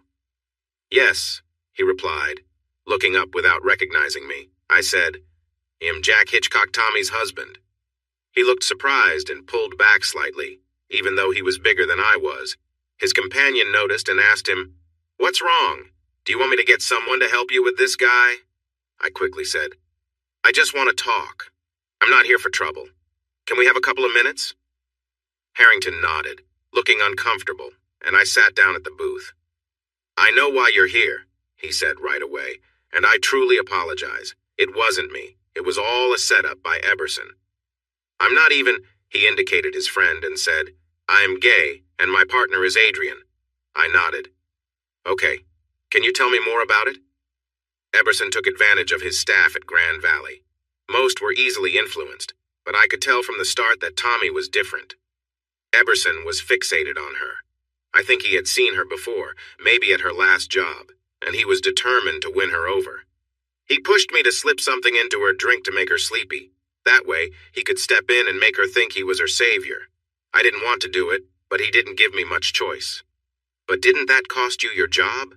Your whole career at Grand Valley? Why would you agree to that?" He sighed. "I had a job offer in New York that Damon suggested I take. It was a great chance for my career. I was about to tell my team that I was leaving. Then he came up with this terrible idea. He said if I didn't do it, he would call the people in New York and say horrible things to ruin my chance. I knew Damon was capable of that, so I went along with him. He said he would humiliate me in front of everyone but promised me a $50,000 bonus. Since I was moving to New York anyway, I thought it wouldn't matter. I'm only here this weekend to see Adrian. He can't join me in New York for a few weeks because he is busy with a project." Throughout this, Adrian held Don's hand across the table, nodding sympathetically like he was the one who was suffering. You, I leaned back. "You realize you played a huge role in ruining my marriage. Tommy's gone, and I assume she's with Damon." I'm really sorry. It was a wrong thing to do. I was scared I would lose my job in New York." "And you couldn't have told her? Or me? Just reached out quietly and explained what was really going on?" He looked down at the table. "I know. You're right. I'm really sorry." There was nothing more to say. I stared at him for a moment, then got up and left. I rushed home and emailed David. It was her boss, Damon Eberson, who did all this so he could be with Tommy. The act of drugging by her coworker was a setup, made so Damon could step in and gain her trust. She's probably with him now. His wife doesn't know where he is. She told me he would be away for a couple of weeks heading west. She thought... He replied 2 hours later. "I'm on it. This new information helps. Stay calm and don't worry. I'll let you know if I find anything." Staying calm was harder than it sounded. I spoke to Katie and Eric daily, but they hadn't heard from Tommy, and Alice had no updates either. I had dinner with them on Sunday and Monday. Anything was better than being alone at home, filled with worry and anger. I kept trying to call Damon and Tommy, but they never answered. I also sent emails to Tommy. I had many thoughts about what I wanted to say to Damon. Most of them were filled with frustration. But I also cried when I thought of Tommy and what she might be going through, and how she would feel when she discovered it was all a trick. When I woke up on Tuesday morning, I found an email from my brother that he sent late at night. She's okay. She's in Fiji with Damon. I don't know much more. I'm trying to bring her back home. I'll keep you updated. This made me even more anxious, but I knew if David had more information, he would have told me. So I replied, "Thanks. Please let me know when you find out more." On Wednesday afternoon, I got another email from David while at work. I was just going through the motions, trying to keep busy instead of sitting at home worrying. I hadn't told anyone about my situation except Katie and Eric. She's okay. Coming back to Indianapolis later today, staying at the Conrad Hotel. Do not go there or call her. He'll call you tonight at 10 p.m. your time. I couldn't believe I wasn't supposed to call or see her. If anyone else had said that, I would have ignored it. But I trusted David, so I worried, chewed on a pencil, tried to work, and went home to make dinner. At 10 p.m. the phone rang. "Yes? Jack, it's me. She's okay. She's back in Indianapolis." Oh my God, thank goodness, David. How is she? What happened? "I can't talk long. I have to catch a flight. You'll get a DVD in your mailbox by 6 a.m. tomorrow. When you watch it, you'll know everything. Tommy will get one too. Wait until about noon to go see her. She's going to be very upset. Maybe take her friend Katie with you if you can." "Oh no. Is she hurt?" "No, she's not hurt, but it looks like she was with him. He got her drunk and filled her mind with lies." I didn't know how to respond. She was safe and back home, but I was angry that she was misled. "Are you okay, Jack? You need to hang in there." "Yeah, I'm okay. Mostly relieved and very angry. Thank you, David. I can't express how grateful I am. Just keep your cool and be patient with her, okay? I have to go. Call me after you watch the DVD. Could you have slept that night if you were in my shoes? No way." I wanted to call Katie, but I didn't know how to share what I had learned without involving David, so I decided to wait. I watched 4 old movies in a row, but I couldn't remember anything about them. At 5:30 a.m., I checked my mailbox for the 6th time and found a DVD in an envelope with no label. I took it and hurried back inside the house. I inserted the DVD into the player and leaned back. Suddenly, a room appeared on the screen. It looked like a small basement or storage area, with gray walls and no windows. In the middle of the room, against the far wall, Damon Eberson sat tied to a chair and appeared to be unconscious. The only other thing in the room was a rickety table with a small cage on it. Unexpectedly, a very tall man dressed in black and wearing a dark mask stepped into view. He walked over to Damon, carrying a bucket of water, and poured it over his head. Damon spluttered, shook his head, and seemed to wake up. He quickly tried to move, but realized he couldn't. "What is happening?" he asked, looking up at the man. "Glad you're awake, Damon," the masked man said in a deep, altered voice. "Now we can start." "What is going on?" Damon said, sounding annoyed. "Do you know who I am? One phone call and I can—" The tall man reached down and gave Damon a hard slap across the face, almost as if it were nothing. "Be quiet," he said. "I want you to see something." He brought the table closer to Damon and placed the cage directly in front of him. Inside the cage was a brown mouse. The tall man took a small vial from his pocket. With careful movements, he opened it, used an eyedropper to take some liquid, and dropped a single drop onto the skin of the mouse. The mouse didn't seem to react. "Watch now," he said. "It will happen in about 3 minutes." Damon looked worried but spoke up again. "Listen, I don't know what this is about, but I'm very successful.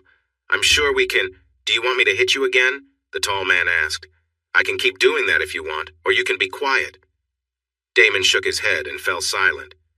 They waited in silence for at least another 2 minutes. Suddenly, the mouse let out a loud shriek, signaling it was in great distress. It fell over and shook, continuing to cry out in obvious pain. The awful sounds lasted nearly a minute before the mouse fell silent, panting and twitching. After 30 more seconds, it lay completely still. Damon's eyes widened, and he instinctively pushed his chair back against the wall, trying to distance himself from the table. He looked at the dead mouse, and then at the tall man. "Now we will talk," the tall man said. "You have seen what that liquid can do. For you, it would probably take a few drops on your skin, and it might take up to 5 minutes to work, but the result would be the same." Damon was pale and sweating, leaning back in the chair, trying to distance himself from the tall man. He shivered and said, "What do you want? I have money. I don't want your money," the tall man interrupted. He pulled over another chair and sat in front of Damon. "I know all about you and Tommy Parker.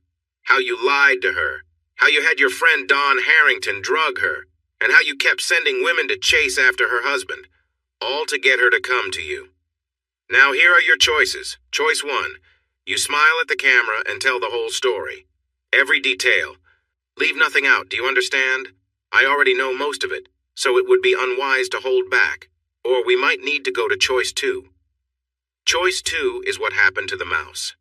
Damon's eyes unwillingly glanced at the mouse in its cage and then back to the tall man's serious face.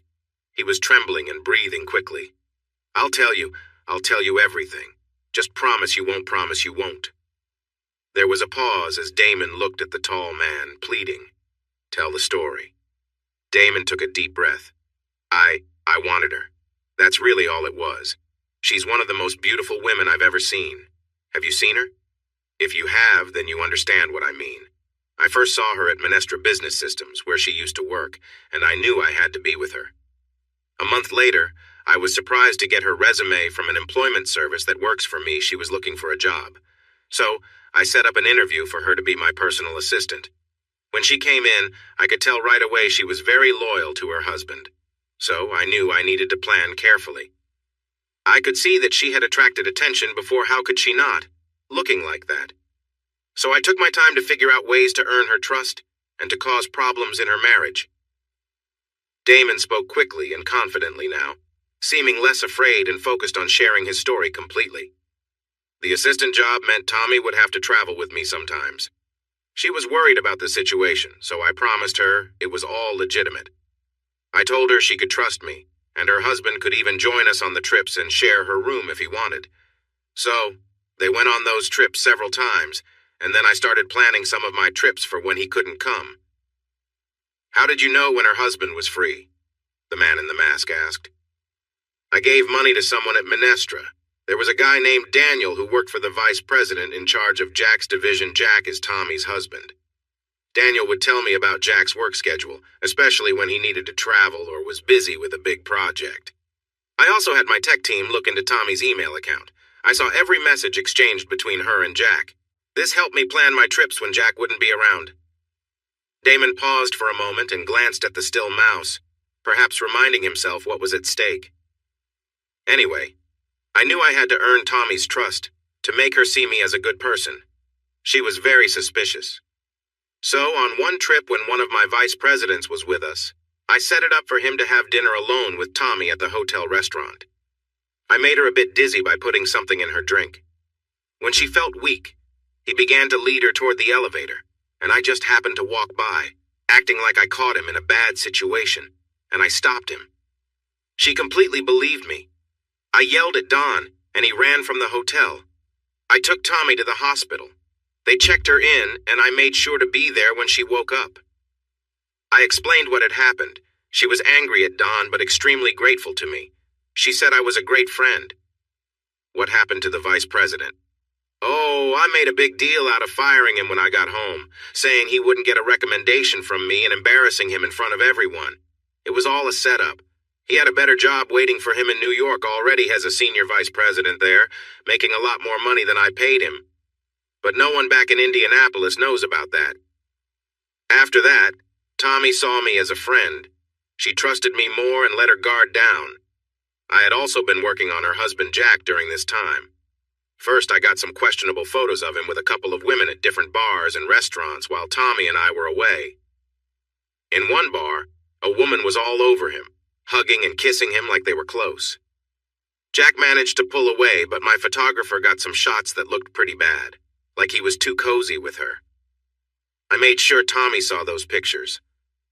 I went to talk to her, feeling worried. I mentioned that I heard some rumors about her husband possibly being unfaithful, so I arranged for someone to follow him and my photographer got some photos. I then set up a situation to catch him with another woman. How did you do that? It was quite tricky, actually. Damon started to smile for a moment, but then remembered how serious everything was. Through Daniel from Minestra, I set up a fake meeting in Chicago with a potential client and arranged for Jack to attend as the company representative. When Jack got to Chicago, the client he met was someone I had hired to play along. She pretended to have a business meeting with him and then suggested they go out for dinner. During dinner, she had to add something to Jack's coffee since he wasn't drinking alcohol. He became a little dizzy, and she took him upstairs to his room. She was supposed to make it look like they had spent the night together. When Jack woke up the next morning, she acted all sweet and said, "You were amazing last night. Let's continue this morning." She was going to go along with it then. Did Jack go for it? Damon frowned. No, he didn't. Instead, he got very upset, threw her out of the hotel room, and called the hotel doctor. When the doctor arrived, Jack asked for a drug test. Then he flew home and told Tommy the whole strange story. 4 days later, when the test results came back, he could show her that he had been given some kind of strong sedative that put him to sleep. My plan might have failed because I didn't get any evidence to use, but I knew what was happening because I could see all her emails. So whenever Jack reassured Tommy, I would talk to her and suggest a different version that made Jack seem untrustworthy. In this case, I waited for her to share everything. How Jack had woken up with a woman, claiming he had been drugged, and how he had a test to prove it. I frowned and pretended to think hard, then said, "Something about this doesn't add up. Tommy, let me see what I can find out." Then, 2 days later, I spoke to her, sounding hesitant and sad. I told her that I had hired a private investigation firm in Chicago to look into things. They discovered the doctor was an old college buddy of Jack's, and the lab that supposedly did the drug testing wasn't real. I claimed it must have all been a setup, with Jack's friend helping him create a complicated story to make Tommy believe he hadn't cheated. Even then, she didn't fully believe me. I handed her the private investigator's report. It looked official, with professional letterhead and detailed notes about what had happened, including interviews with witnesses and hotel staff. That was the turning point. She broke down in tears, cursing her husband. I comforted her, assuring her she deserved better and shouldn't let him explain away his mistakes. She needed to let him go completely. I suggested she take some time away to clear her head, so I took her to Fiji. My wife and I have a secluded house on the beach there. I told her this break might help her decide her next steps. For the first few days, I simply listened to her. We walked along the beach and she shared her pain and anger. She swore she'd never trust another man again. I stayed by her side as a supportive friend, the one person she could rely on. After a few days, I could tell she was starting to relax a bit, though she was still upset. Each evening, I made sure we had a good dinner and some wine to ease her mind. For the first few nights, I listened patiently, guiding her back to her room afterward. On the fourth night, I encouraged her to let go of her anger and take back control of her life. We talked about her need for closure, and as the night went on, she started to feel more empowered. When we finally headed back to the house, she seemed ready to face her future. The next morning, though, she was emotional again. She said that even though her marriage was over, she was still conflicted about moving forward. I gave her space, hoping she'd find clarity with a bit of time. That afternoon, I took a break, and later on, I found myself here, bound to this chair, and that's really all there is to it. If there's anything else you need, just ask. The tall man, silent and masked, observed Damon for a long moment. "Have you done this before?" Damon swallowed, looking nervous. "Well, nothing like this exactly," he muttered, hesitating. "That was mostly why I hired them. But never anything as messy as this. I didn't mess with anyone's marriage before. Just some charm and nice vacations, and that was all I needed with the others. Are you even sorry for what you did? Breaking up Tommy and Jack's marriage, putting them through pain just because you wanted her?" Damon looked truly surprised, as if he'd never thought about it before.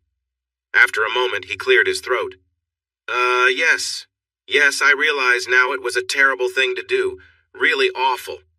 He looked up, hoping for a response, but the tall man stayed silent. Damon fidgeted, then added, I know I have to make it up to her somehow. And I will. Sure. As soon as I get out of here, I'll tell her the whole truth and ask for her forgiveness. And I'll help them financially, give them a lot, maybe millions, so they never have to worry about money. That'll be quiet, the tall man said. He left briefly and returned with a laptop. I'm logging into your email to send a message, he said. After typing for a moment, he looked up. What's your password? Damon hesitated briefly, then replied, Studman22. The tall man typed it in, entered some text, pressed a few more keys, and closed the laptop. He stood up, looking down at Damon. Then he said, I was never here. You've never been here. You don't know this place. Got it, sure I understand, Damon said, nodding quickly. And you'll never contact Tommy or Jack again, nor anyone connected to them. Yes, of course, definitely. If, and only if, Tommy contacts you, you will respond. You'll give her whatever she needs, the truth, financial help, a recommendation for a job, anything. If she asks for 2 custom cars, they'll be in her driveway. Clear? Absolutely. Damon nodded, trying to show he understood. The tall man looked at him for a moment, then took out a vial, filled a dropper, and walked over to Damon. I've decided. It's going to be choice 2. Damon started to struggle. Wait, no, I did everything you... It doesn't matter, Damon. You behaved badly. Completely unacceptable. You deserve this, the tall man said quietly. No, please. He'll do anything. I can pay you. Damon's voice grew high and desperate as he tried to pull free from the chair. The tall man didn't respond. He calmly squeezed the dropper, letting a few drops fall onto Damon's chest. Damon flinched and twisted, trying to avoid the liquid panic clear in his eyes. Please, no, Damon shouted, twisting and shaking his body as if he could get rid of the drops on his skin. Without looking back, the tall man closed the vial and returned it to his pocket. He then picked up the small cage and the laptop, walked toward the camera, and reached for it. The screen went black. I sat there in silence, staring at the dark screen, absorbing what I'd just seen. Damon's words had helped piece together so much of what had been confusing, especially how Tommy would seem fine one moment, only to come home later, upset and distant. It was almost 7 a.m. when I picked up the phone to call David. Hello? David sounded half asleep. Sorry to wake you. I just watched it, I said. I'm awake. It's okay, he replied, stifling a yawn. David, is he okay? And was that you? David gave a small laugh.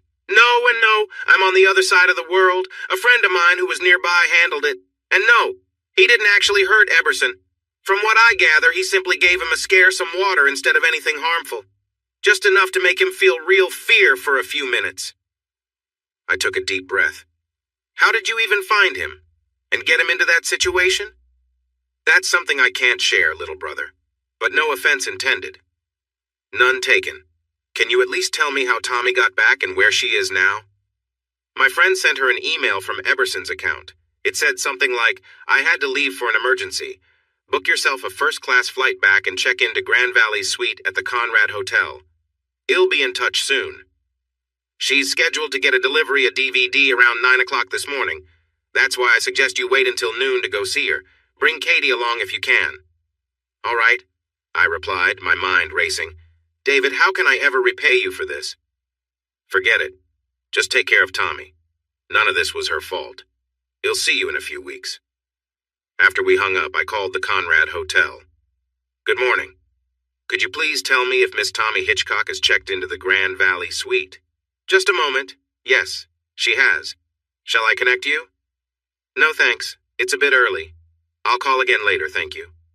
Thank goodness. I sat for a few minutes, then called Katie. Katie, it's Jack. Tommy's back and staying at the Conrad. I haven't talked to her yet, but I plan to go over around noon. Can you come with me? Katie started to cry. Oh my gosh, Jack, I'm so relieved. Hold on a minute. I could hear her sniffing. Sorry, I just got so emotional. I've been so worried. Do you want to go over right now? No, it's a little complicated. I think waiting until noon is better. Okay, do you want to pick me up at work at 11:30? How do you know she's there if you haven't talked to her? I got an email. Then I called the hotel to confirm she checked in. It's a long story I'll explain later. After hanging up, I found myself in tears. Was it from relief, despair, exhaustion?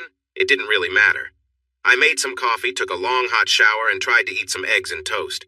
My mind raced at full speed, and I couldn't quiet it down. When I picked up Katie, she had many questions, all coming at once. I had thought about what to share and what to hold back. Hang on, Katie. He'll tell you what I know. I took a breath. Tommy's boss, Damon Eberson, is behind everything that's been happening. He wanted to get close to her, and he convinced her that I had been unfaithful. Last Friday, he took her away to Fiji with him. He has a place there. And, are you sure anything happened? She asked, concerned. It seems likely, but someone I'm not sure who intervened and brought her back. By now, she's probably seen the DVD that was sent to me, which explains everything Damon was doing.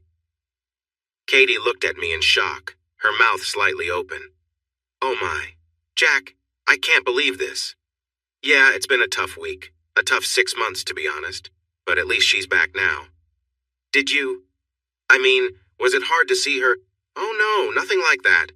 The DVD shows Damon admitting what he did, how he manipulated her for a long time, and the lies he told to frame me with other women. My goodness. She paused for a moment. I can't imagine what Tommy is feeling right now, or you either, Jack. How are you holding it together? I chuckled lightly. I'm not sure I am, but I think it makes sense for you to go and see Tommy first. I don't know how Shell'll react, whether Shell'll be angry, upset, or... I don't know. She might be mad at me for letting this happen. We walked into the Conrad. Katie went straight to the front desk and asked them to call the Grand Valley Suite. She spoke for a moment on the phone, then came back to me. She sounded terrible, Jack, but she wants you to come up. Thanks, Katie. I'll wait down here until you think she's ready. Just call my phone. The 30 minutes felt long. I was tired, upset, worried about Tommy, and full of regrets. If only we had noticed what was going on. If only Tommy had shared her doubts with me. Finally, my phone rang. Jack, come on up. Suite 1501. Is she okay? I asked, feeling anxious, but Katie just said, just come up, okay? When I knocked on the door, Katie let me in. Tommy sat on a couch across the room with a blank look on her face. She looked completely worn out, my beautiful wife, but lacking her usual spark. Tommy, are you okay? I walked toward her slowly, as if I was afraid she'd pull away. I'm okay, Jack, she said softly. I'm angry, sad, ashamed, scared. I don't really know what I am right now. I reached her, took her hands gently, and pulled her to her feet. I wrapped my arms around her. She hugged me back without much feeling as I held her close. Thank goodness you're here, I whispered, but she stepped back and looked at me with uncertainty. Do you really mean that? You still want to be with me after? She paused and looked away. After everything? I kissed her forehead. You didn't do anything. It was what happened. It's over now. Don't say that, Jack. She pulled away and walked to the other side of the room. Don't say I didn't do anything. You don't... Her voice trailed off. I glanced at Katie, who was watching us sadly. How about we get Tommy's things and leave? I suggested. Katie nodded. Tommy, come on, I'll help you pack. She took Tommy's hand and led her into the bedroom. I sank onto the couch, unsure of what I expected from our reunion, but this was definitely not it. Afterwards, we dropped Katie back at work. She promised to check in with us later. On the way home, the car was mostly quiet. Tommy stared out the window, and I got short answers when I tried to talk. I carried the suitcases to the door and unlocked it for Tommy. As we stepped inside, I asked, Have you eaten? How about I make us some lunch so we can talk? Lunch sounds good, thanks, she said, sitting tiredly at the kitchen table. I haven't slept much in the last day and a half. Jack, can I just sit here for a bit? I smiled and kissed her cheek. Of course, I'd be happy to wait on you. I quickly made some sandwiches and we ate in silence. I smiled at Tommy, but she didn't seem very happy to see me. Once we were done, I took her hand and led us to the living room, where we sat on the couch.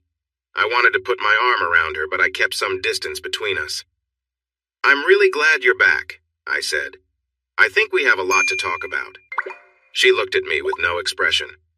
Then, to my surprise, she stood up and said, I know, Jack, but I'm not ready for that yet. I'm going to lie down for a bit, okay? Without waiting for an answer, she walked toward the bedroom. No, that's not okay.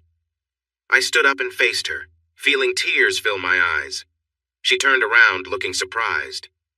I know you're tired, Tommy. You've been through so much, I said. I was crying now. But it's been hard for me too, with you just disappearing like that and leaving that note. And now that you're back, I want so much to reconnect with you and to start moving past everything. You choose to push me away because you're not ready. Well, fine, I cried. Just let me know when you are ready. I pulled the car keys from my pocket and headed for the front door, tears streaming down my face. I didn't know where I was going. I just needed to leave. No! Jack, wait! I heard her call after me as I hurried down the path to my car, but I didn't stop. I could hear her footsteps getting closer. Please, Jack! As I opened the car door, she grabbed me from behind, holding on tightly. No, please don't go! I'm sorry, you're right! I'm sorry! She was crying, too. I turned around and she clung to me, sobbing, I'm so sorry! I let her pull me back toward the house, gripping my arm tightly while still apologizing. It's just been so awful. I felt ashamed and angry, scared of what you'd say, if you'd even talk to me. I interrupted her, saying, Shh, I'm not angry. You mean you're not going to send me away? I looked at her, surprised. No, of course not. I love you, Tommy. This wasn't your fault. She gazed into my eyes as if she couldn't believe me. Then she said quietly, You don't know what I did, Jack. I let him take advantage of me. He tricked me and got me drunk, and I let him. I already know, I said softly. It's not your fault. I saw the video too. Her eyes widened, and she began to cry again. I'm so sorry, Jack. I picked her up and carried her into the bedroom, lying down next to her on the bed and wrapping my arms around her, hoping she would relax and we could both feel better soon. But Tommy just kept crying, unable to be comforted. Then she suddenly looked at me and kissed me deeply. Please be with me, Jack. She hurriedly took off my clothes, and soon we were both without them. She pulled me close, wanting to be with me, whispering, Please love me, baby, repeatedly. It felt more urgent than enjoyable, but it was what she wanted. As I got closer, I tried to hold back, but she urged me on, saying, No, I need you. And moments later, I felt a rush, and she held me tightly, saying, Yes, thank you. Afterward, we lay quietly together, sharing gentle kisses and fell asleep in each other's arms. I thought, thank goodness, as I drifted off. When I woke up, I looked for Tommy, but she wasn't in bed. I listened carefully and caught the sound of her footsteps coming back. She entered the room with a smile and a tray. She had put on my clothes, a little something to boost your energy. She set the tray down and sat in front of me. She had made grilled cheese sandwiches and bowls of tomato soup. Comfort food, my mom used to call it. This is what she made for me and Alice when we were feeling down. I think the last week counts, right? I leaned over and kissed her. Yeah, but it's over now. You're back and I'm here with you. It's a new start. After we ate, we moved the tray and lay down again. Tommy snuggled in my arm and we began to talk softly about what had happened. I didn't learn much that I didn't already know, but Tommy explained how Damon slowly made her doubt my trustworthiness. He was a great actor, Jack. He would listen to me and then nod, saying, That sounds reasonable, I guess. But then he'd have this worried look, and when I asked about it, he would say, No, it's nothing. I don't want to cause you concern. That just made me ask more, and he would mention that Daniel Hatman at Minestra knew you and said you were quite the charmer, or that your story about that woman kissing you in the bar seemed a bit too perfect. Comments like that always made me anxious and erased all the good things you had told me. Once I found out he had been reading my emails, it all became clear he always made time to get ready for what was going to happen. I told Tommy everything I had done since she went missing. I called Katie and Eric, reached out to David for help, and confronted Don Harrington to find out the truth. After that, I understood who was behind all this. I called David and he figured out the rest. It was some associate of his who took Damon and made that recording. Tommy nodded. When I thought about it, I realized it had to involve David. He doesn't work for IBM, does he? I'm fairly certain he doesn't, but he's never shared who he actually works for, and I've never asked. We owe him a great deal. We sat quietly for a moment. Then I asked, "Can I ask you something?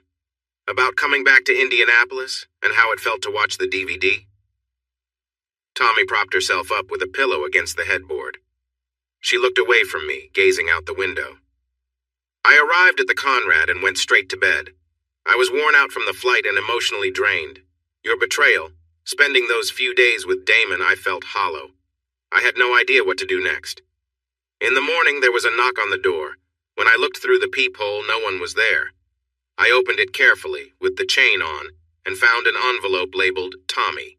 Inside was the DVD and a note saying, "Watch this if you want to know the truth." It nearly broke me, Jack. I had to pause and cry several times before I could get through it all. Her voice turned serious. That awful person, how could he? She looked at me. He's gone now, right? I shook my head. David says no, the guy just scared him a little, making him suffer for a few minutes. We need to figure out what to do about him. I have some ideas, she said, looking away from me again. Most of them involve some pain for him. When I thought about what he did to me, to us, when I realized he did all that just to hurt me and that I let him, I thought about jumping out the window. I really considered it. I couldn't imagine you would ever want me back after everything, and I didn't see a reason to keep living. She turned to face me, giving a small smile. I might have done it, you know. I sat there for a long time, thinking, there's no rush. I can take the day slowly, order some food, and maybe I'll do it tonight. Jumping in the dark would feel easier, less frightening. She shuddered. Thank goodness you and Katie came by, and thank goodness you sent her up first, Jack. I could not have faced you. I mean it. It took a lot for her to convince me to let you come up. I was never upset with you, Tommy. I wrapped my arms around her gently and kissed her forehead. I was scared and worried, she said. When I saw the DVD, I was angry at that guy, but mostly I felt sad. Sad for everything he made you go through, especially you. I was afraid of how much pain you were in. She looked straight into my eyes. I don't understand. Why aren't you angry with me? Why don't you shout at me for believing a liar like Damon instead of trusting you? Because you were tricked, I replied. So was I. We both believed his friendly act. We were cautious, but not cautious enough. Listen, Tommy, there is nothing I hold against you. My tone was serious, and you shouldn't blame yourself either. I stood up and took her hand. Come with me, all right? I led her into the bathroom, and she walked behind me, looking curious. I turned on the warm water in our shower, then gently helped her remove her shirt and shorts. We stepped under the soft spray. I held her comfortingly as the warm water relaxed us. Then I got the soap and started to wash her gently. I took my time, cleaning her fingers and hands, her arms and shoulders, and her back. I knelt down to wash her feet and legs, while Tommy rested her hands on my back for support. Then I carefully washed other areas, ensuring I was gentle and thorough. Through it all, Tommy remained quiet, her eyes closed, letting me guide her. When I finished washing her body, I got the shampoo and cleaned her hair, giving her a gentle scalp massage. Lastly, I washed her face softly with my fingers, brushing over her lips, nose, and eyelids. When I was done, I held her in my arms again, her head resting on my shoulder. He's gone now, I said. He's completely out of your life like he was never here. You're clean again. She looked up at me and kissed me. Then she started to cry. I held her under the water as she let it out, soothing her until she calmed down. After a moment, she stepped back with a smile. Now I'm going to wash you too, but quicker, before the hot water runs out. Then I want to sleep in your arms for a while. When we wake up, all of this will just be a memory. So she washed me, we dried off, and I turned off the phone ringer. We fell asleep. We were sitting on the back deck with Katie and Eric. They had brought over some sandwiches, and I had gotten us all some drinks. I'm so glad you called, Katie said. When you didn't answer the phone last night, I thought you might just want some time alone, she said with a smile. "But I'm really glad you're back," she added. Eric said something similar, and we all expressed our thanks. Tommy said, "We really wanted to see you and just enjoy a regular day together. You probably have a lot of questions, but Jack and I want to set all that aside for now." Eric and Katie nodded, saying they understood. Then there was a little pause before Tommy asked, "So, what have you all been up to lately?" We all burst into laughter. After a while, we clinked our beer bottles together in a silent toast, sharing smiles and drifting into a pleasant conversation about various topics. On Monday, I returned to work. Tommy would not go back to Grand Valley. We decided to take our time before figuring out what to do about Damon. Tommy sent him an email that read, "Please pack up my things and send them to me. Do not contact me. I'll reach out when I'm ready." With a hint of a smile, she said to me, "That should keep him on edge." Then, in a serious tone, she said, "I'm really sorry, Jack. I should have trusted you." I held her close, and we sat in silence, not needing to say more. For the first few weeks, she stayed at home, enjoying the peace and settling back into our daily lives. She prepared lovely dinners for us each night, and we spent our evenings talking or watching TV, just happy to be together. We both felt we should see a counselor to work through everything and move forward. Tommy suggested, "I think it should be a woman." At the same moment, I said, "It has to be a woman." We exchanged surprised looks before laughing. "You go first," I said, still chuckling. "Why do you think that?" "I feel like I could trust a woman to understand what I go through being approached all the time and having trouble trusting men. What about you?" "I think for a similar reason," I replied. "Any male counselor might find you attractive, which could distract them from helping us. I want someone focused on assisting you and me, not distracted by anything else." I spoke to Irene in Human Resources at Minestra to get a couple of recommendations. On Thursday, Tommy and I met with Dr. Diane McInerney. She was a tall, friendly woman whose warm smile made us both feel at ease, and we agreed on the way home that we would keep seeing her. After about 3 weeks, Tommy began to feel restless and decided to look for a new job. She sent Damon another email. "I'm looking for new job opportunities. If anyone reaches out to Grand Valley for a reference, ensure it is very positive. No need for anything overly enthusiastic, just something solid and nice. Do not respond to this message." That weekend, David came to visit. It was relaxed, but really nice. We both had a lot to thank him for, and he was glad to see how well Tommy was doing and how well we were doing together. Whenever either of us tried to express our thanks, he just waved it off, slightly ducking his head and mumbling that he was just happy to help. We shared our plans for dealing with Damon, and he smiled at some of them. He had a few good suggestions of his own, too.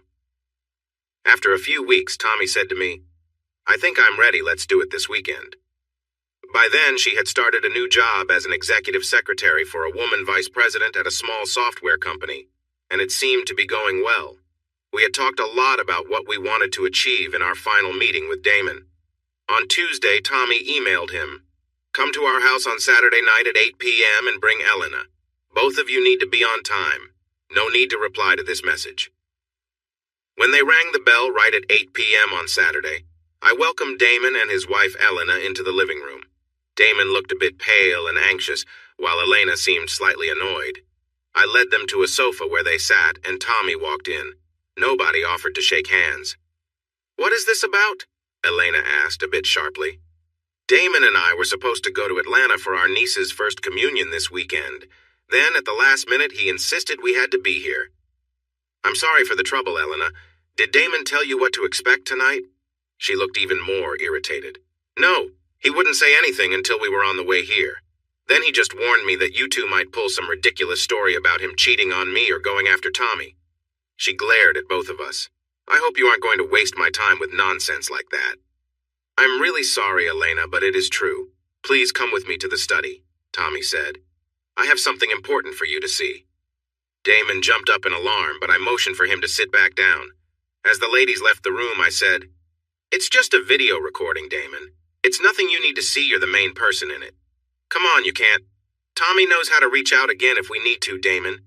Do you really think we would lose track of you?" He glared at me, but eventually looked away in frustration and sat back down. Tommy came back. "She's watching it now. I don't want to see it again." We sat in silence for almost 30 minutes, only interrupted by a few shouts of anger from Elena in the other room. When she stormed back into the living room, she was really angry. She went straight to Damon and started hitting him on the face while he backed away from her. "You jerk! You terrible person! I can't believe I ever loved you or trusted you." Still mad, she turned to me and Tommy. "I hope you make him pay for this. I hope you ruin him. That liar." "I'm sorry, Elena," Damon said quietly, looking down at the floor. She didn't pay attention to him. "Elena, I called a cab to take you home," I said. "I thought you might not want to stay here while we figure things out with your husband." "You mean my soon-to-be ex-husband?" Then she softened a little. "Tommy, I'm really sorry about what Damon has done. I didn't know. I had no idea." She walked over to Tommy and they hugged briefly. Then she turned back to me. "Jack, I'm sorry to you too, and I think I'll take that cab if that's okay.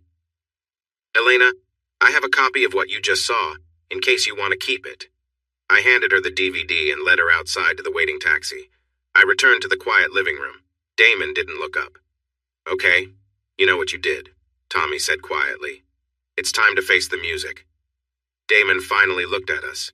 He seemed old and very tired. "I'm sorry," he said. "I know that doesn't—" "Enough!" Tommy was shaking with anger. "Do you really think I want to hear anything from you right now?" I moved behind her to massage her shoulders, hoping to calm her down. She was breathing fast. I thought she might do something drastic. "Damon," I said, "we're going to tell you exactly what you need to do.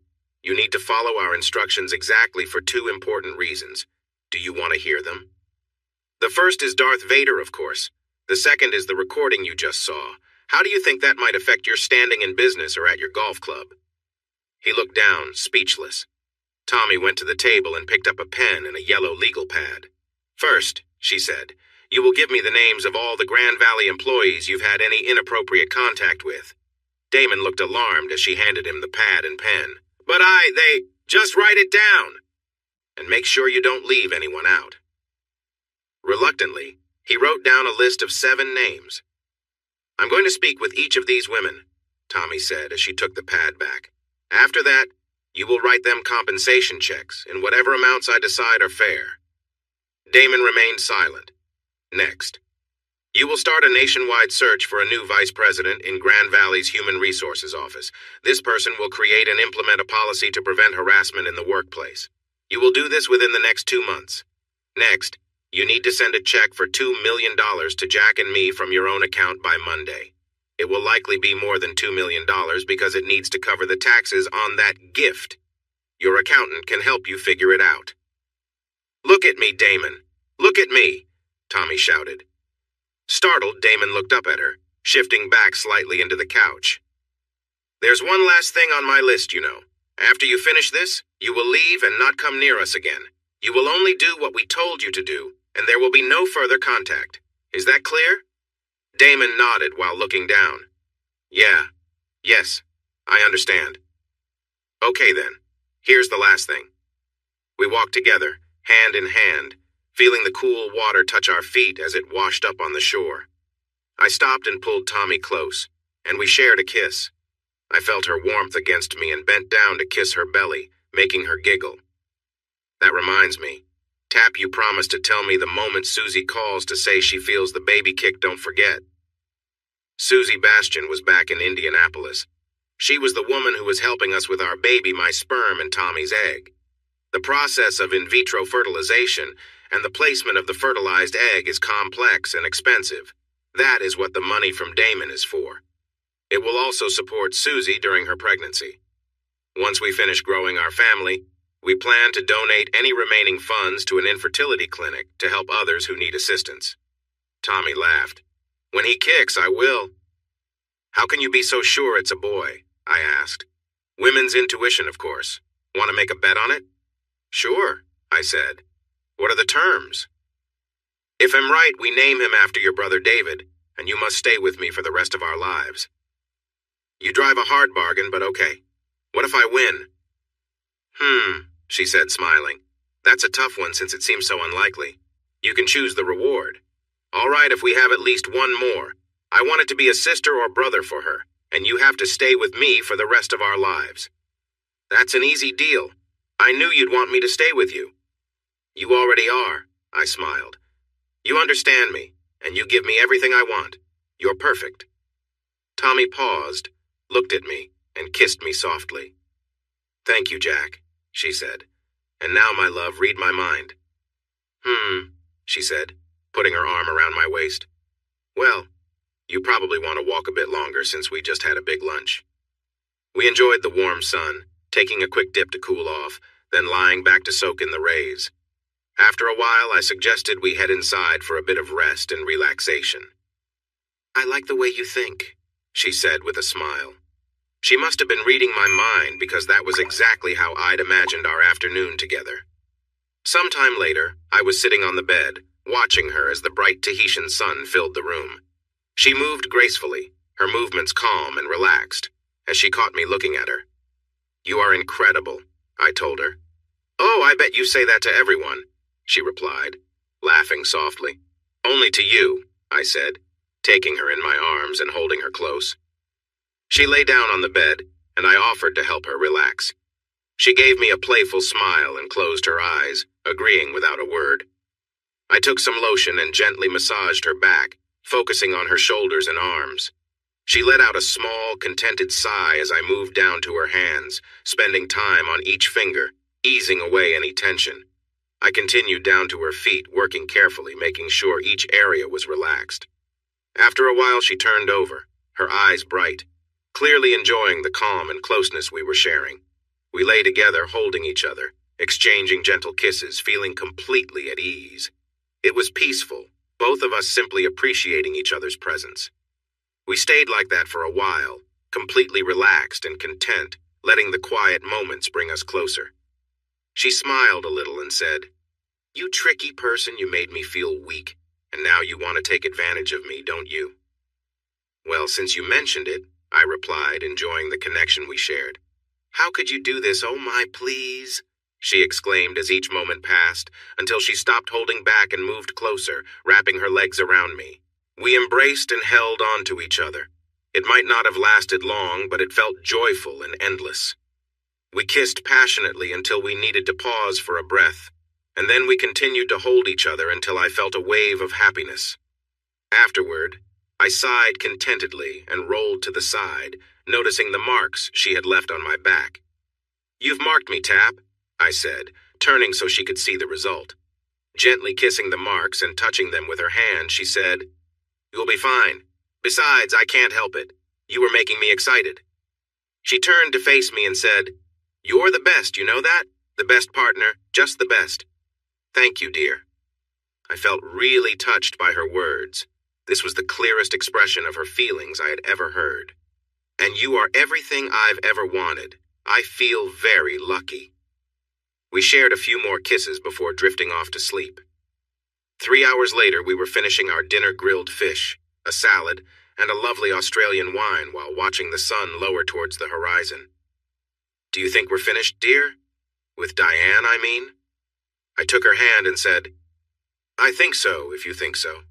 She's been helpful, but our last few sessions felt repetitive. Maybe it's time to move on after 11 months. I agree. I was thinking we might have 1 or 2 more meetings when we get back, just to wrap things up. Maybe discuss becoming parents a bit. I know I feel a bit nervous about that. You will be a wonderful mom. I leaned over and kissed her nose. I will be the husband of a wonderful mom. We sat a bit longer, enjoying the breeze. Suddenly it seemed like half of the orange sun had vanished, sinking below the horizon. When you first suggested that Damon give us his house in Fiji, I was confused. I thought, why would Tap want to go there, considering the bad memories? But it turned out to be a great idea. I could see it in his face. It was hard for him to lose that house.